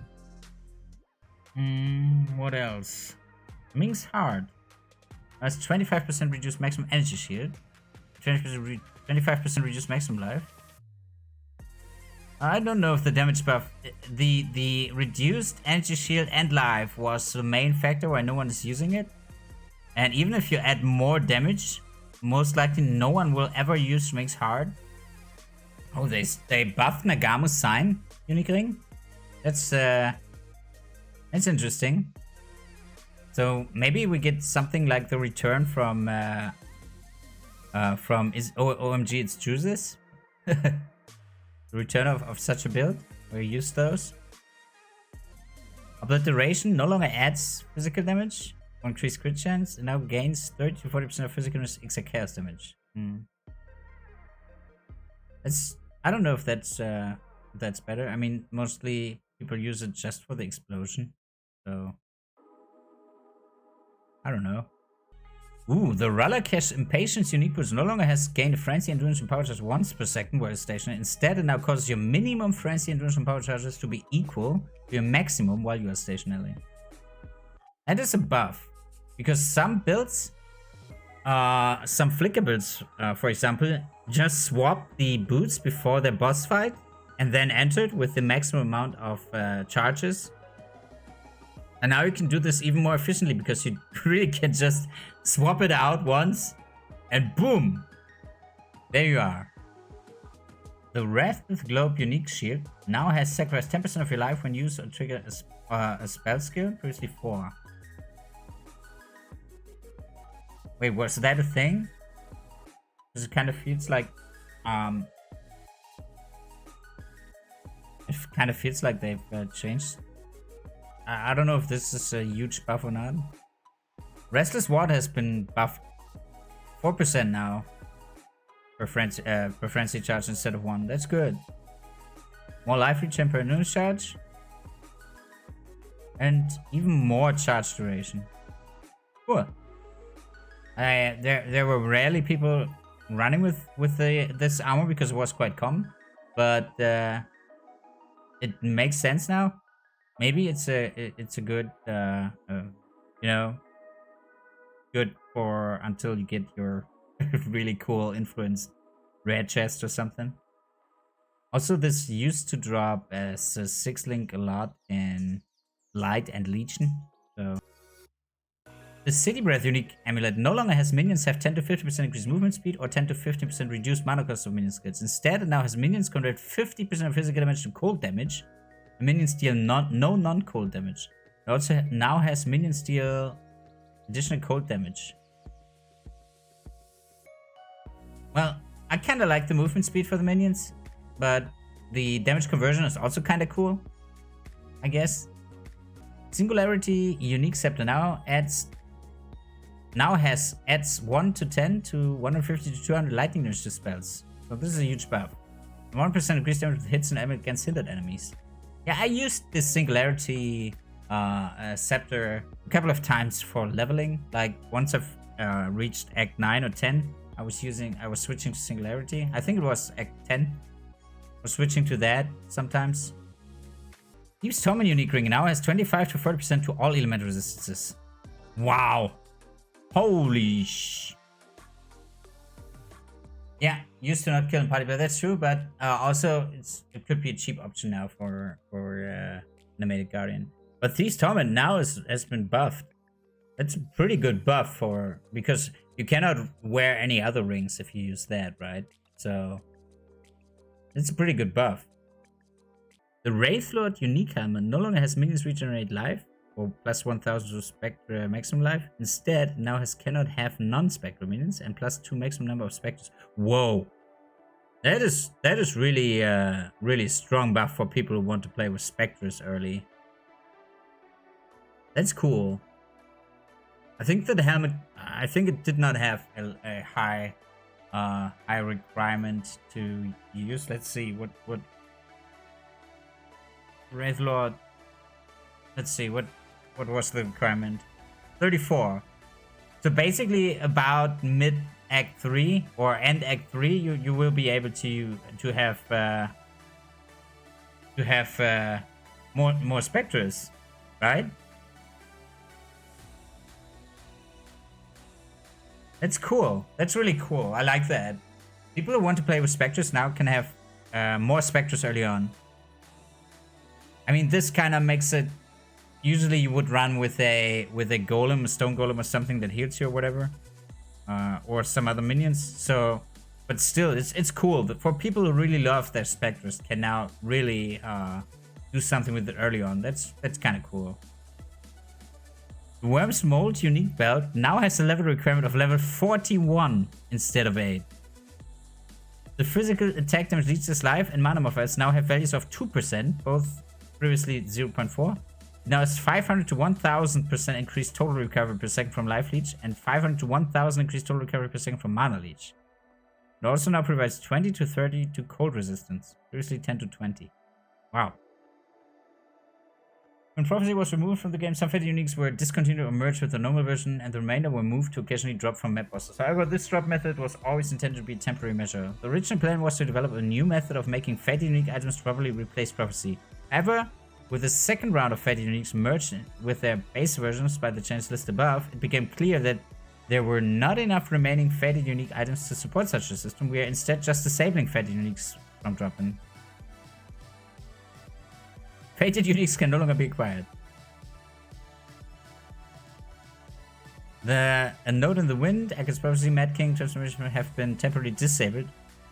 Why though? I mean, they could have simply changed stuff like A Note in the Wind to give you a Asena's helmet. That's what I said earlier, that the Asena's was simply getting the mods from the Fated version.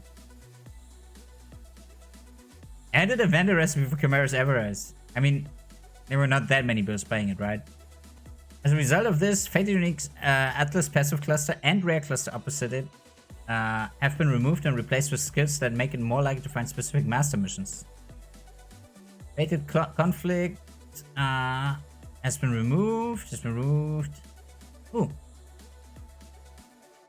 100% increased chance to be Nico. Okay. June, Aina, and Alva. Okay. Okay, basically, I don't want to go into detail too much because some of this was already in the manifesto. And it kind of feels like the coming league, except for certain classes, could feel like a Cast on Death Portal league, to be honest, for softcore players. Just if you want to get the most out of damage and not want to grind that much as hardcore players need to do. So I'm not gonna go into this that much. Also not into minion stuff, because some of this already was mentioned in the manifesto. Not all, but some. And yeah. Also, this has been mentioned already. The trap stuff as well. Let's see if there's something new that we haven't seen yet. Ascendancy balance, yeah. Yeah, this has been greatly buffed, as I said already.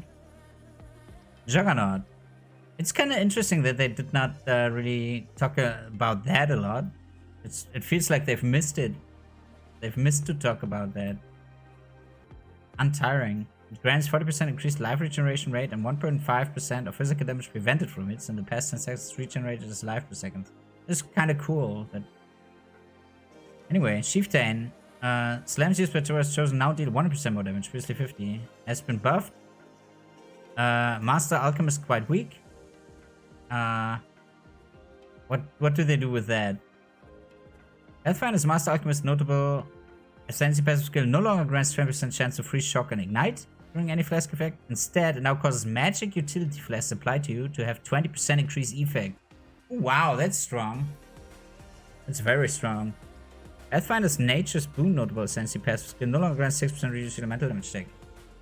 The effect is really strong. That's not bad. Yeah, we've already seen those in the manifesto.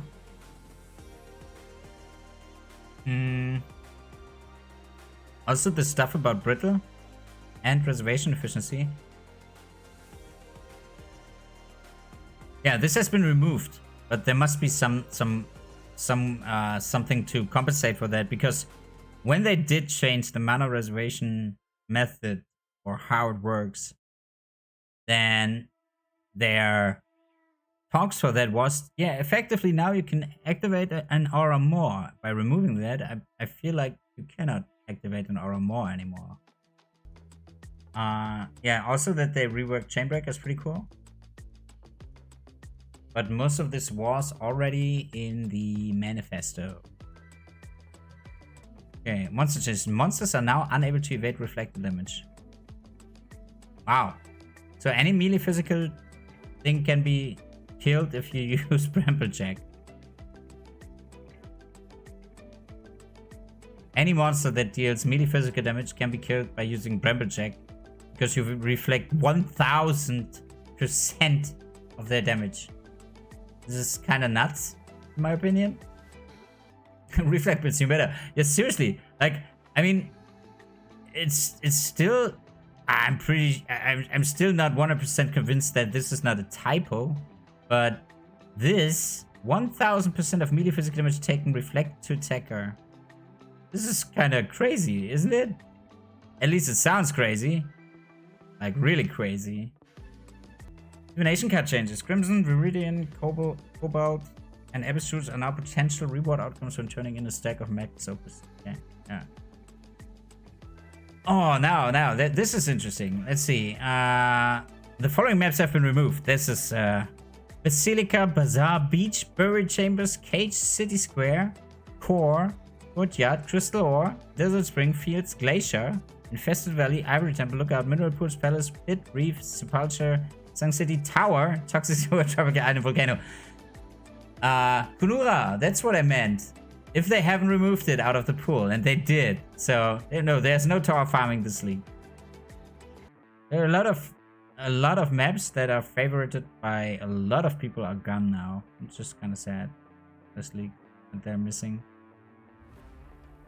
Taking out all the nice maps like Glacier or whatever, it's really kind of sad. And Beach. And Toxic Sewer, for example, this is really meh. Map tiers and locations have been shuffled. Most maps are now initially found at different tier. Okay. Some of the map bosses you are required to defeat to upgrade your Pantheon have changed as a result of these atlas changes.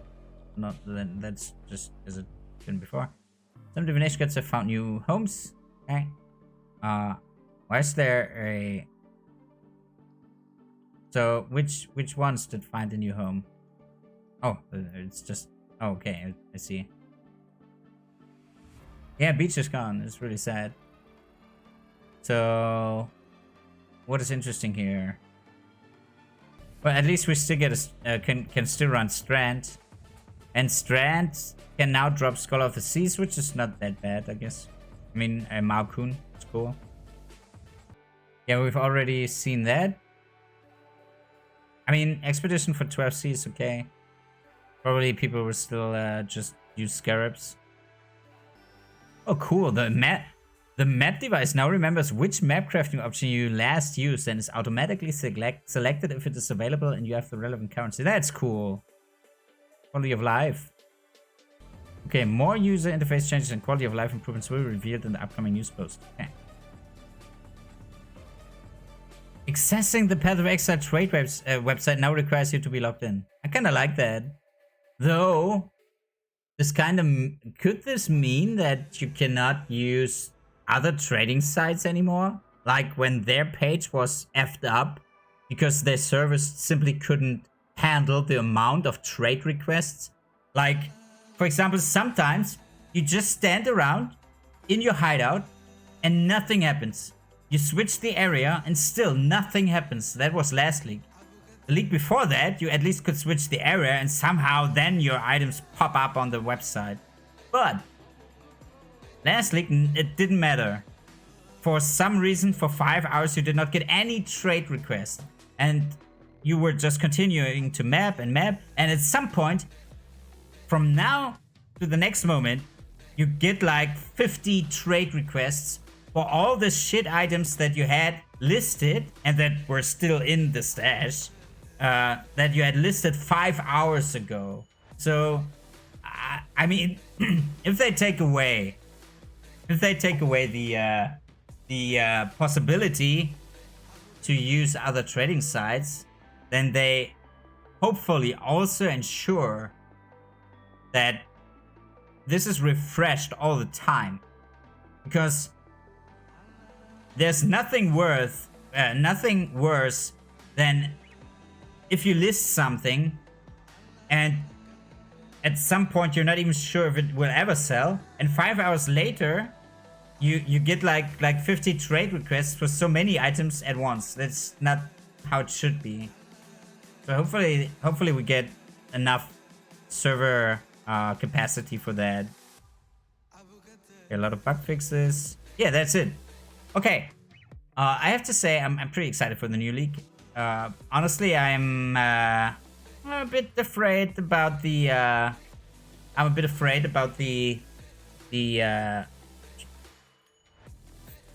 drop rate of Divine Orbs now, especially since you can only get it via divination cards or as a rare drop, such as an Exalted Orb, which makes it harder to roll Forbidden Shackles.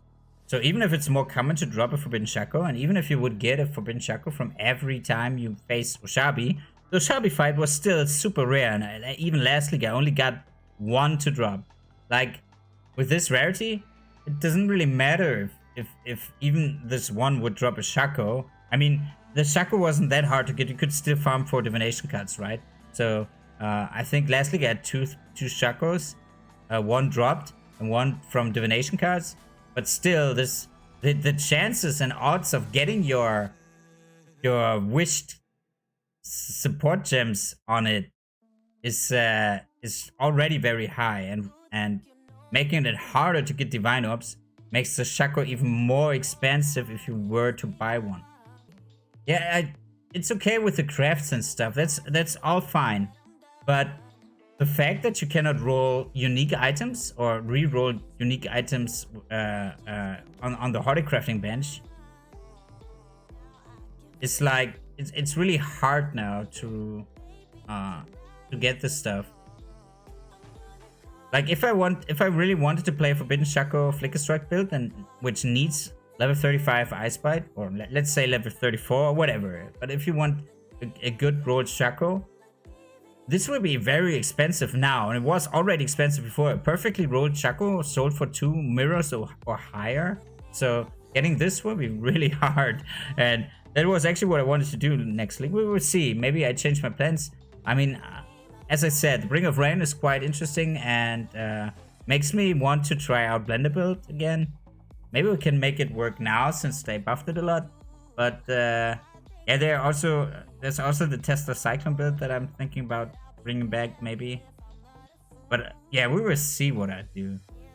And it also depends, like, if you drop a Mage Blood, this will instantly crumble all your plans, right? Because you can do just anything that you want. Or if you drop a Squire, you can still do a lot of the things that others can't, and this might also change your perspective of what you want to play. So yeah, we'll see. Anyway, this will go onto YouTube like tomorrow or the day after tomorrow, and yeah, this is probably maybe the very first video about the new league. And from the next league on, or from next Friday on, with the league start. After 24 hours after I finished my first stream, the first YouTube video about the new league or from the new league will go live. So I'm really planning to push my YouTube channel a lot and put a lot of content on there. Also, once we found the time, once I've done some builds, and once I got some time left, I will also try to do some build guides, maybe on stream then, because as I said, on August 25th, my second main game will be released, which is Alliance of Valiant Arms, AVA, which I played like, I don't know how many years ago. And yeah, it's coming back, and I've also already announced that I'm officially an official partner of that game now. So I'm really looking forward to it. And on August 25th, I will solely play AVA. So there's no doubt about that. But on August 26th, I will handle it like first playing and streaming PoE, then having a break for doing YouTube stuff, and then streaming AVA. So this will be an exchange, which makes it for me a little bit harder to do the stuff that I want. So yeah, I mean, I see it positively, because if you see the upside of all of that is the less time I spend at the beginning, the more time I have the rest of the league, right? Because oftentimes you're finished or done with all the content once you've seen it and once you've reached what you wanted to do. And even if you do not plan to do all the challenges, once you were done, after 1 or 2 months at max, you were done. And now I might even play until the very last week or so. We will see. But I'm really excited for the new content. I hope you enjoyed the video. If you're not subscribed, please do so. If you like the video, like the video. If you dislike it, dislike it. So have a great day, and see you next time.